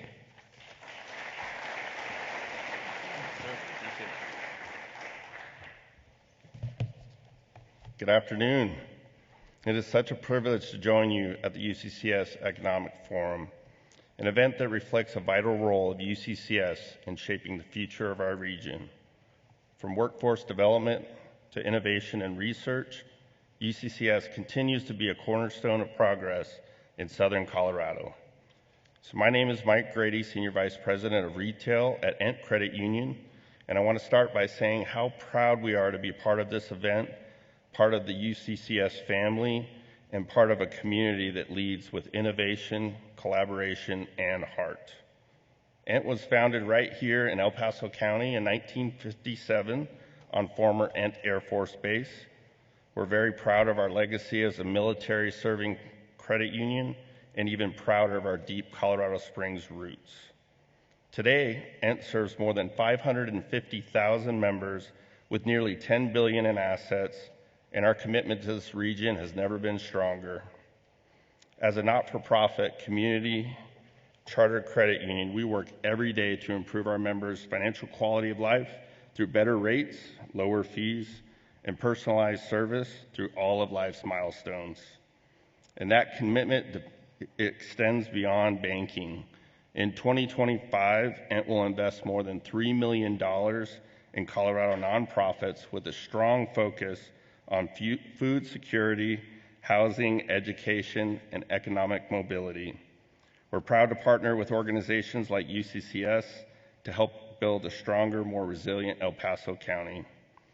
We're also pretty excited to be the official banking partner of the Denver Broncos.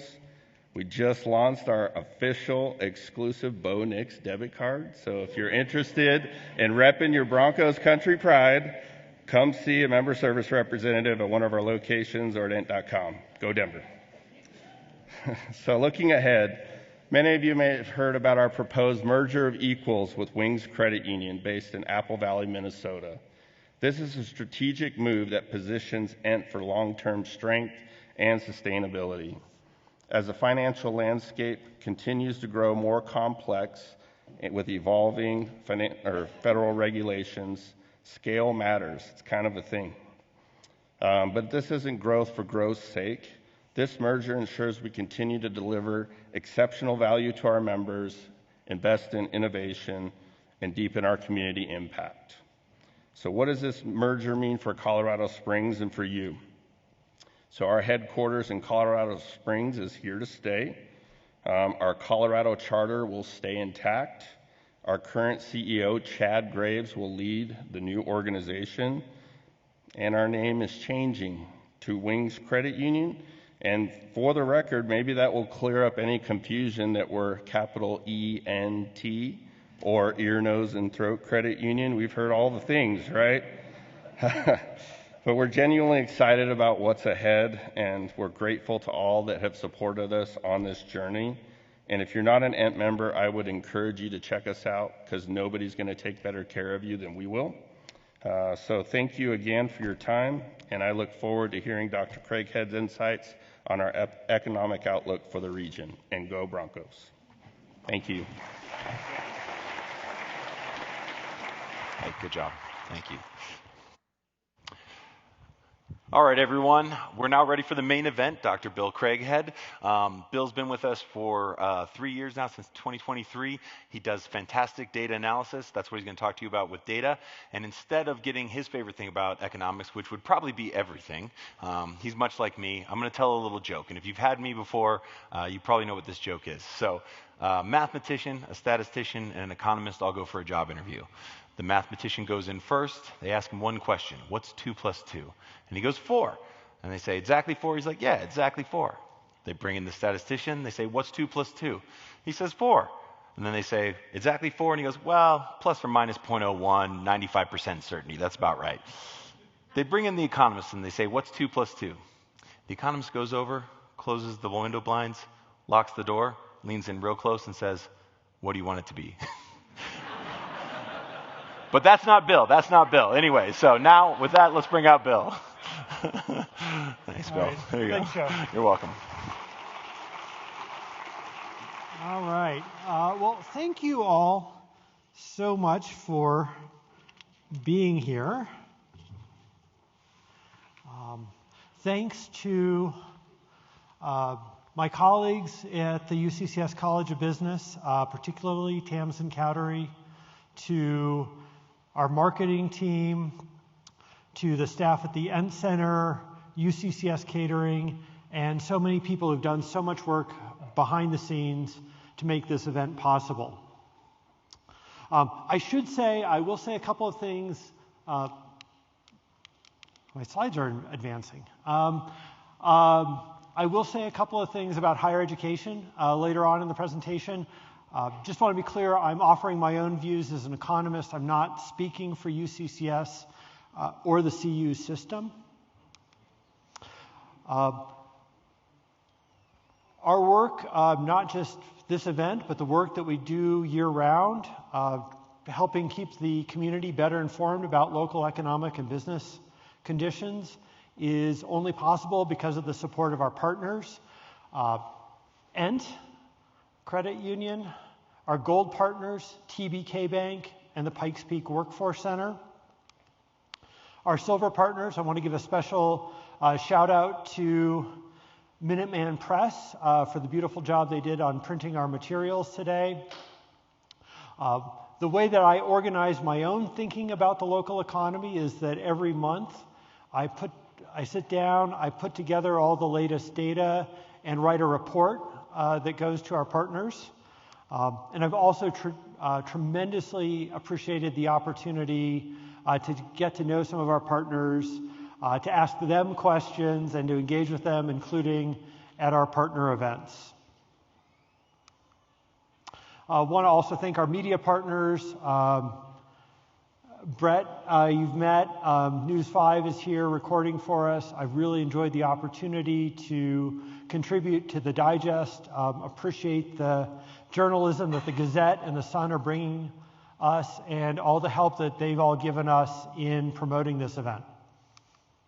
And I'm keenly aware that I am the only thing standing between you and happy hour, which is going to be made possible by Bristol Brewing and Painting with a Twist on Garden of the Gods. So the U.S. economy right now is challenging. It's challenging for households, it's challenging for businesses, and frankly, it's challenging for economists. We have a lot of great things going here in the Pikes Peak region. And I am going to touch on a couple of areas where I think we could perhaps do a little bit better. So we'll do the not so good stuff first and get it out of the way. The U.S. economy's taken some blows. It seems to still be on its feet, but it's staggering. We are dealing with a really dramatic shift in U.S. trade policy. This is showing the average tariff rate for the United States for the last 150 years. And if you go back to the late 19th and early 20th century, our tariff rates were very high. Right? That used to be the main way that the federal government was funded. It wasn't that much money because we didn't have Medicare and Social Security back then. Tariffs were set by Congress according to the Constitution, and in 1930, Congress passed the Smoot-Hawley tariff, which was a significant increase in tariff rates. Economists vociferously opposed this at the time. We don't see it as the cause of the Great Depression, but it came to be recognized as something that was making things worse. And the turning point came in 1934 when we passed a law called the Reciprocal Trade Agreements Act, which delegated to the president the authority to negotiate trade agreements subject to congressional ratification. And from that point until 2017, when we pulled out of an agreement that we had negotiated called the Trans-Pacific Partnership, the direction of U.S. policy was generally in the direction of more open trade, lower trade barriers, lower tariffs. We've seen a dramatic shift in the last year that now our average tariff rate is estimated to be over 16%, up from about 2.5% last year. And we're finding that a lot of people don't like tariffs. They result in higher costs for businesses and higher consumer prices.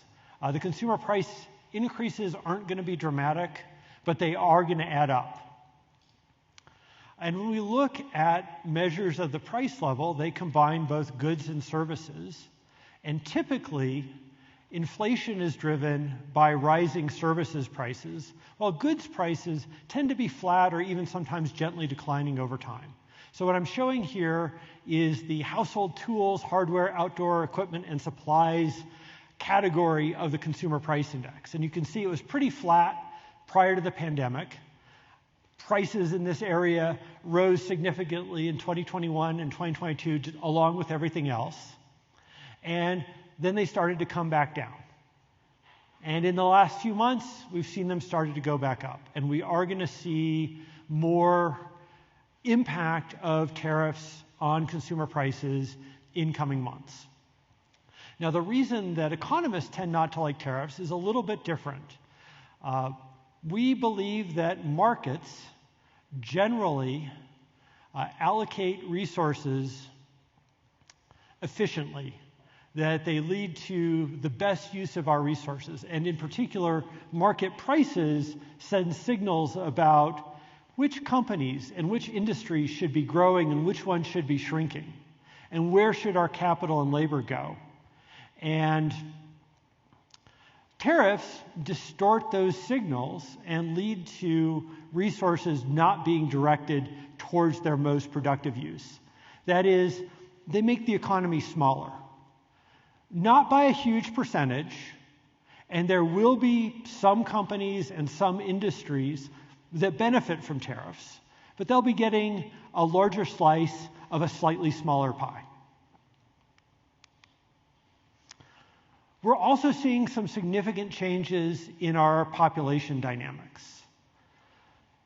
The foreign-born share of the local population is relatively small compared to the country as a whole. So the direct impact of changes in immigration policy will be smaller here than it is in many other places. But if we look at the growth of the U.S. working age population over the last 5 years, is mainly coming from foreign-born people. That in percentage terms, the US-born working age population is growing very, very slowly. So if we are curtailing immigration, we're also going to be curtailing the growth of our working age population. And that is going to change how we should look at some of the headline economic data. So we've kind of become acclimated to expecting monthly payroll gains nationally to be 100 to 150,000 jobs a month, and GDP growth to be around 2% per year. The difficulty is, so we know these things are going to change. The difficulty is we don't know by exactly how much. But one benchmark is that if we had zero net immigration, the amount of employment growth that would be needed to keep up with the labor force would only be 27,000 jobs a month. So when we look at some of this recent data, like the slower GDP growth in the first half of the year, or the most recent jobs numbers, which some of the newspaper headlines reported them as being dismal, that may be the kind of numbers that we should actually expect in an environment where our working age population is growing much more slowly. And it's important to keep in mind that what matters for our standards of living are not the total amount that we're producing, but how much we're producing per person, our GDP per capita. And not the total number of jobs, but whether or not all the people who want to work are able to find work, which we measure with the unemployment rate. And we do have a significant share of our labor force that doesn't have legal status, particularly in agriculture and construction. So immigration enforcement is going to disrupt some employment and customer relationships.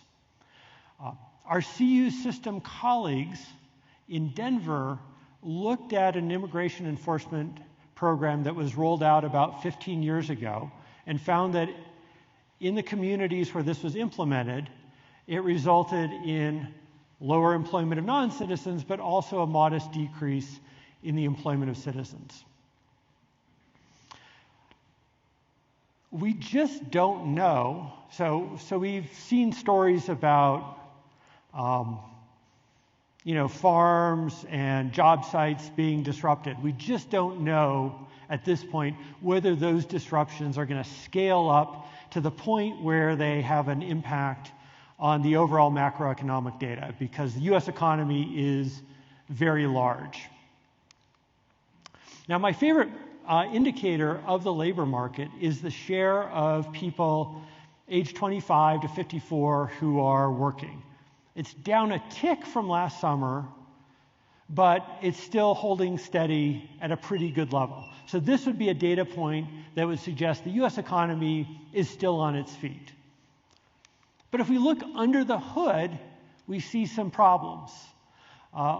These measures of labor market turnover are the hiring rate in green, the quitting rate in gray, and the layoff rate in red. And people are more likely to quit jobs if they are confident that they'll be able to find a new one.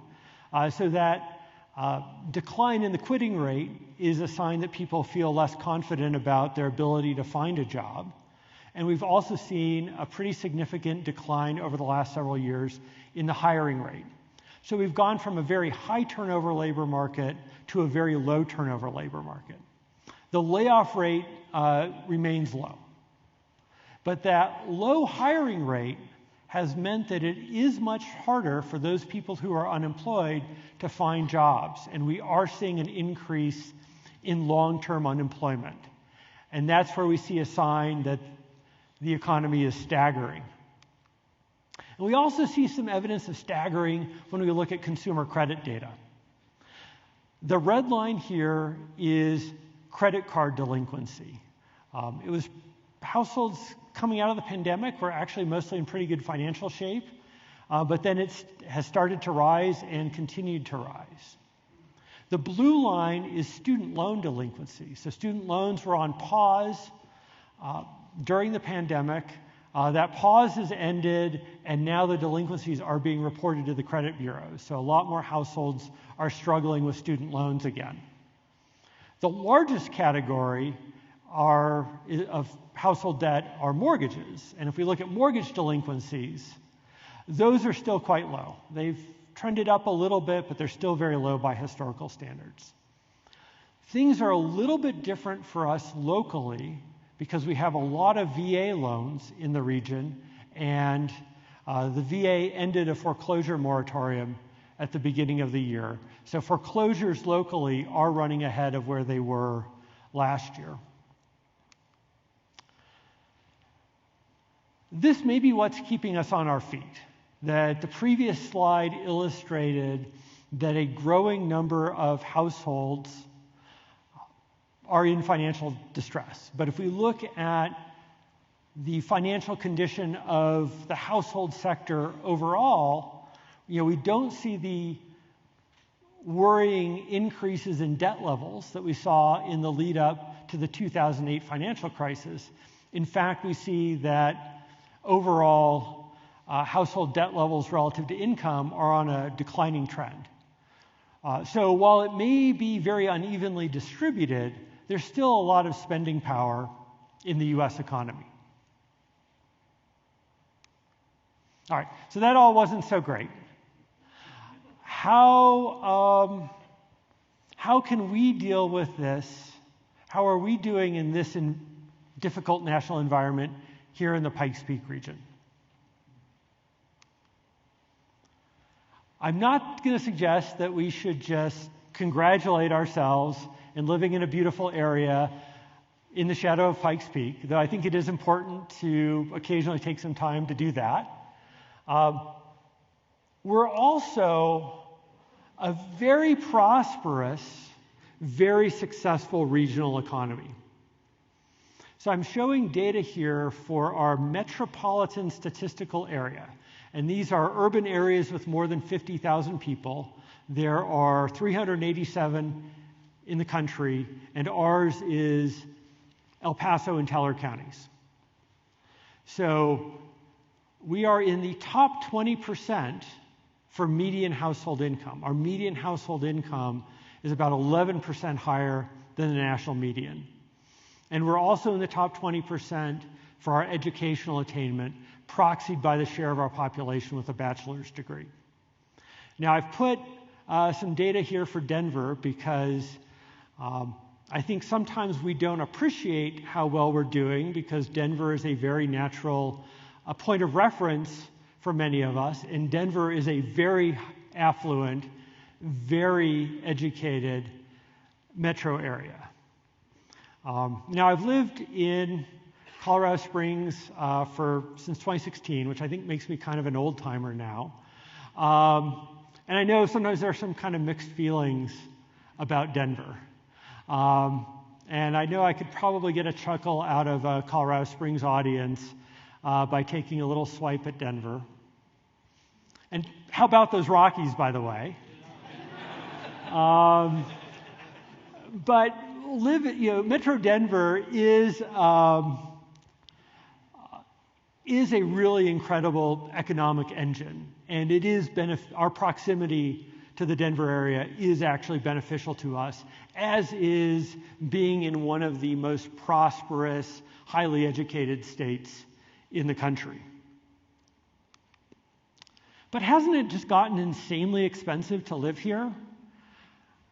Yes and no. We're not doing as badly as we sometimes think, at least in comparison to every place else. This is a measure called the regional price parities. And these are measures of the cost of living that are all set relative to a benchmark of 100, representing the cost of living for a typical American. So our regional price parity of 97.4 means that we are facing a cost of living that is about 2.5% lower than the typical American. Now, I'm an economist, so I have to make your head hurt a little bit as part of my presentation. If I take the average across those 387 metro areas, I get a regional price parity of 94.6. So Colorado Springs is more expensive than the average American city. But where does a typical American live? Well, a lot of people live in those really expensive coastal metro areas like New York and Los Angeles, right? So the typical American is living in a more expensive city than Colorado Springs. Now, a couple of other things stand out to me when I look at the categories here. One is that we do have high housing costs, and that was part of the reason I was so excited to have Alison George come and give our keynote today and appreciate the work that is being done at the state and in many different areas of our community to address housing costs. The other thing that stands out to me are our relatively low utilities costs. This is a real asset to us. So this shows the benefit of our successful municipal utility model here in Colorado Springs and how we are benefiting from the foresight and investment of the people who came here before us with the investments they made in building our utility infrastructure. Now, about that housing cost concern, I do see that we've made some modest progress in the last several years. House prices here have been pretty flat for the last few years, but we typically think about affordability as cost relative to income, and incomes typically rise 3 to 4% per year. So flat house prices mean your affordability is actually getting a little bit better, though the other components of affordability like insurance and mortgage rates haven't been as cooperative. And another thing to be aware of with our local housing market that you've probably already seen in your neighborhoods is that there are a lot of houses on the market here today compared to a year ago or 2 years ago, which may be a source of downward pressure on price. We've also seen about a 12% decrease in apartment rents from its peak in the summer of 2022. And that is the fruit of this building boom we've had. And our building boom, of course, is preceded by a boom in building permits. So we saw a huge spike in building permits in 2021 and 2022. The multifamily or apartment units are the gray parts of the bar that are stacked on top of the gold parts, which are the single-family units. So we are seeing the fruits of that permitting boom in our housing market, but we also see that in 2023 and 2024, permitting fell back down. And so far this year, multifamily permits have bounced back a little bit, while single-family permits have continued to decline.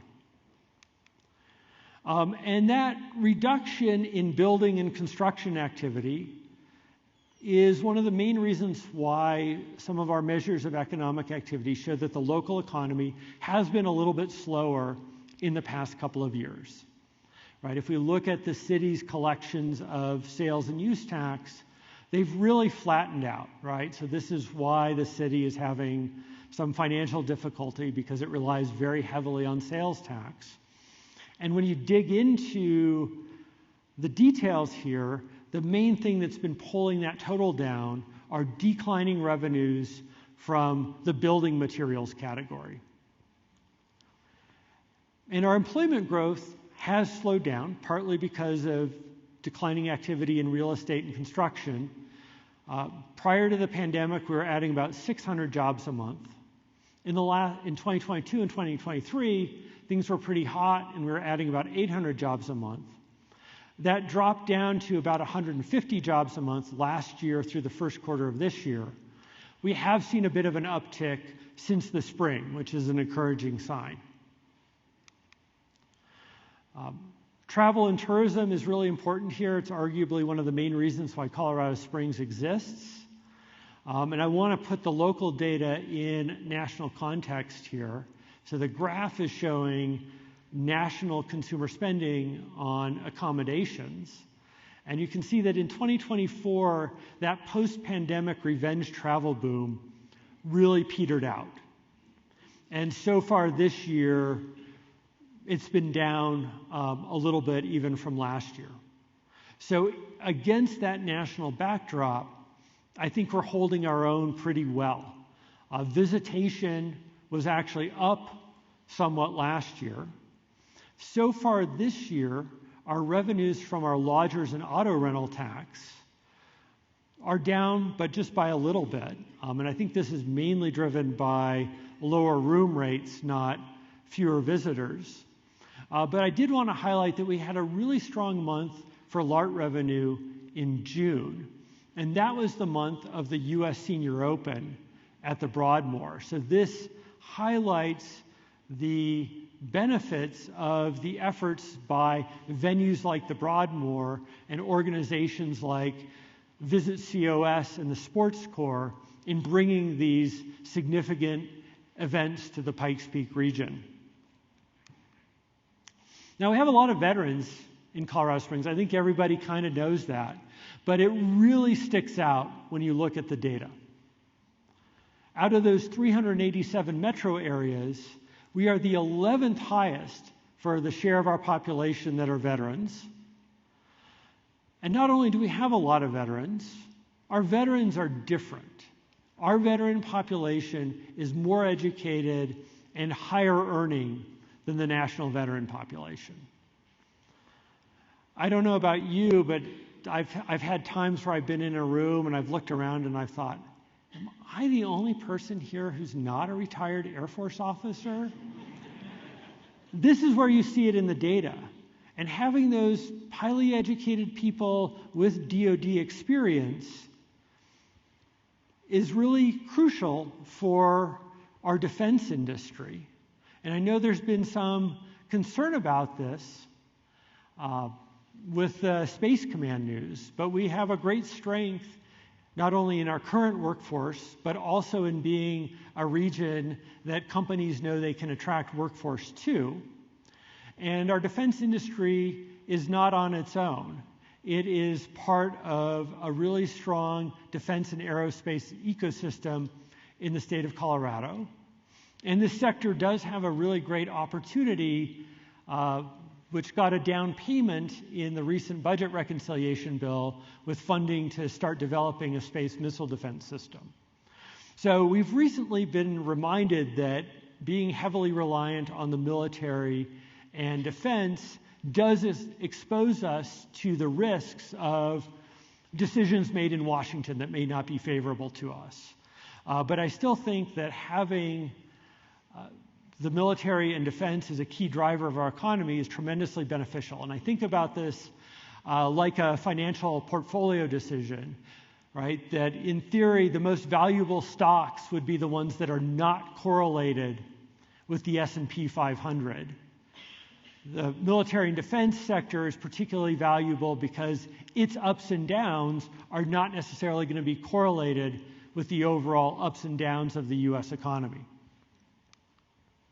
We've been getting a lot of recognition in America's best states for business.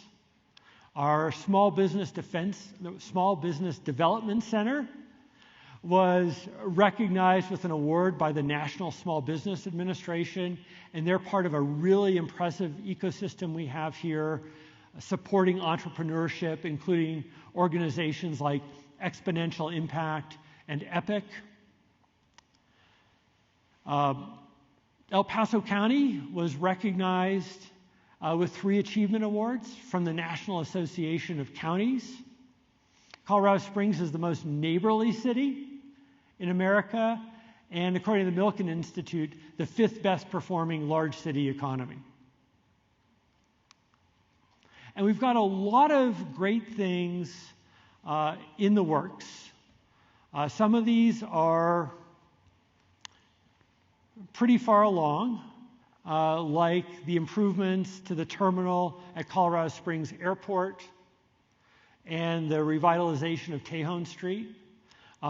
Others are more glimmers on the horizon, like the prospects for more industrial development at the Southern Colorado Rail Park. Outside of the Ent Center someday, there will be a new hotel and conference center that will be part of the UCCS Hospitality, Tourism, and Resort Management program. And we've also got some exciting plans around the Union Printers Home for the development of the North Nevada corridor and for the improvement of our waterways, particularly around downtown. And I'm sure there are a lot of other really great things that I didn't remember to put on this list. So we have a lot of great things to look forward to in the region. One thing that I did want to highlight as a challenge for us is in early childhood education or child care.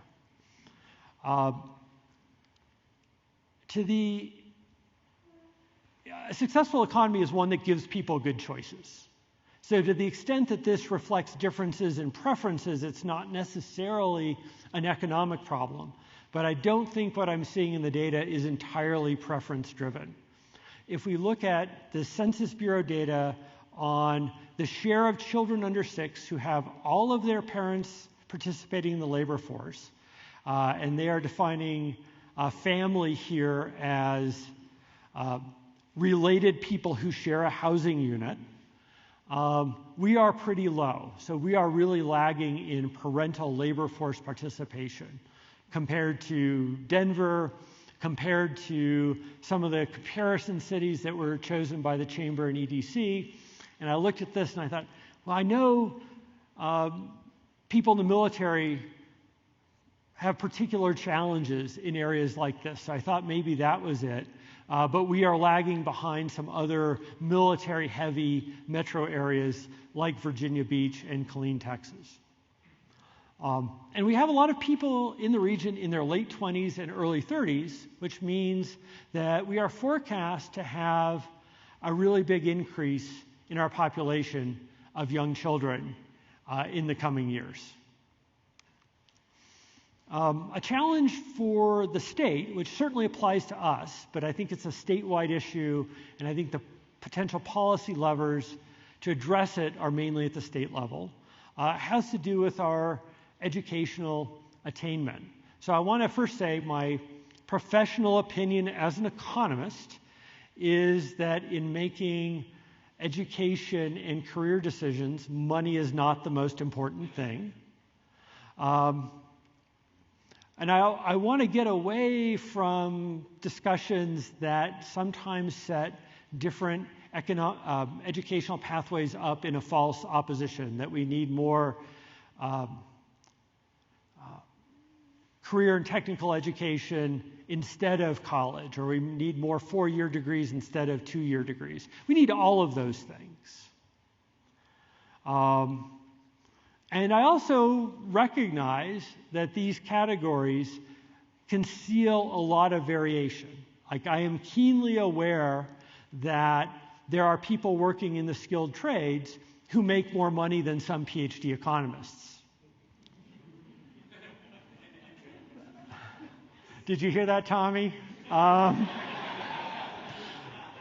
But, you know, the data is still pretty clear that there is a strong association between educational attainment and income.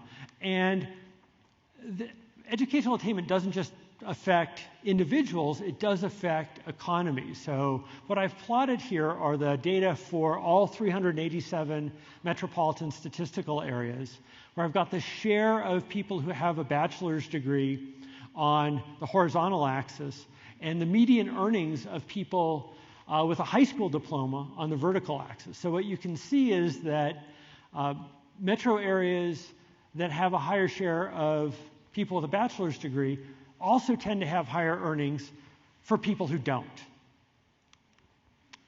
Now, I get to look at a lot of data where Colorado is great. Like, I always like, wow, we are doing awesome. I need to tell people how awesome we are. But one area where sometimes we don't look so great is in some of the education data. I've got data here on matriculation rates. So what do people do? Do people go into college immediately after high school? Which doesn't obviously capture everybody who eventually goes to college. And I want to be careful here. I'm pulling this from 2 different data sources. So I don't want to take the comparisons to be very exact. But I think it's safe to say that we are kind of mediocre in this, and we do not have a great high school graduation rate to begin with. So how is it that we are this very affluent state because we have a very high degree of educational attainment in our population? A lot of it has to do with who's moving here. So this is from our fantastic state demography office showing the net migration by age in the 2010s. And the largest net migration into Colorado came from people in their late 20s and 30s, early 30s. And there's an academic study that identified Colorado as the #1 net importer out of the 50 states in percentage terms of college graduates. So our model has very much relied on getting educated people, youngish educated people, to move to Colorado. And it's not a hard sell, but executing that growth model is going to become harder in the coming years just because of national demographics. This is Census Bureau forecasts for the number of Americans in that age range where people most often move to Colorado. And you can see that that's going to grow a little bit in the next few years and then start declining. So that pool of people that we traditionally draw from is actually going to be shrinking. And I think we need to think about whether or not we could do a better job of equipping the folks who grow up here to better take advantage of the opportunities that Colorado is creating. And I want to thank you all very much. I want to also thank Alison George, thank Commissioner Nelson, Chancellor Sobanet, thank our fantastic panelists. I was so excited by the people who agreed to be part of this event. And I think Brett is here, and we have time for a couple of quick questions. I don't want to keep you from your drinks too long. Not on. There we go. Okay. Hello again. Brett Forrest, KOA 8. Okay, so Dr. Craighead, I'm going to base this question off a conversation you and I had yesterday, just because it's top of mind, top news right now. The government shut down. We have a lot of federal jobs here. locally. So what, in your mind, do you think we would see in terms of impacts with the government shutdown, either immediate or if it drags on, what we might see? Yeah. So historically, government shutdowns have not had major economic impacts, partly because they've typically been short. So everything will get worse the longer it goes on. We are unique here in that in our civilian employment, our share of federal workers is about double the national share. We have close to 14,000 federal workers, civilian workers, and then around 35,000 people in the armed forces. So that means about 1 out of every 8 paychecks in this region are coming from the federal government. So we've got a pretty significant share of our population that right now is facing some uncertainty about whether they're going to get paid on time. And hopefully the shutdown is short enough that their paychecks do come on time, but just that uncertainty alone may lead them to hold off on some discretionary spending. So I do think it will have an impact on the local economy even in the short term. And then you kind of touched on it in your presentation, but in terms of fewer permits being pulled and decrease in building materials, what other impacts to the local economy are we seeing as a result of that, in terms of things like appliances and whatnot, and sales tax? Yeah, so we, not only has building declined after that boom, but we also have seen lower turnover in real estate. So home sales, sales of existing homes, generate economic activity because people are more likely to buy new furniture and appliances when they're moving into a different house. So that slowdown in real estate activity has been another factor in why things have been a little bit slower, because we are, as a growing community and one with a lot of population turnover, real estate and construction are particularly important for our local economy. But there is an elevated number of listings, so I'm hoping that will start to flow into more of a pickup in transaction volume, though we are past the peak selling season, so you kind of have to judge October relative to last October, not relative to June or July.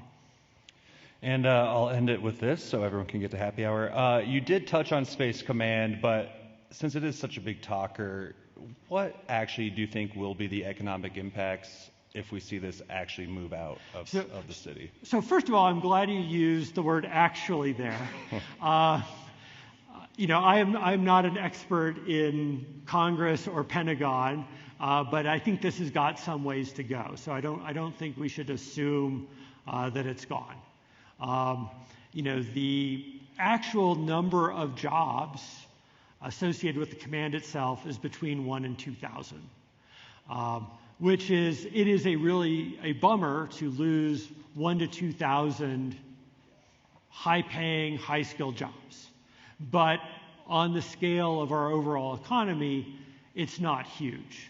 The key question, I think, is really what impact is this going to have on decisions made by defense contractors, by the private companies in the defense industry.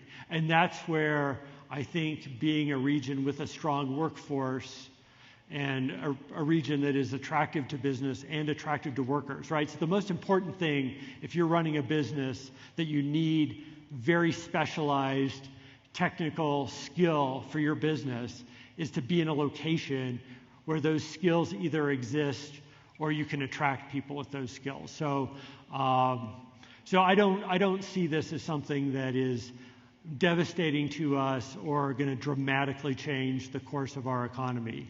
But it is a bit of a bummer, to be sure. Mm-hmm. All right, I will end it there. So Dr. Craighead, thank you. Round of applause for helping put on this entire day. And I believe I get to send you all out into the happy hour out in the lobby. Thank you. All right, thank you so much. Thanks, Brett. Yeah, thank you.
How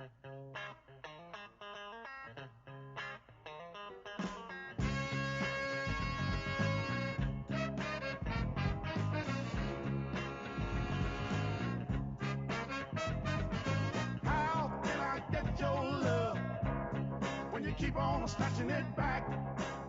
Tell me, tell me, tell me, tell me, tell me, girl. How can I get your love when you keep on snatching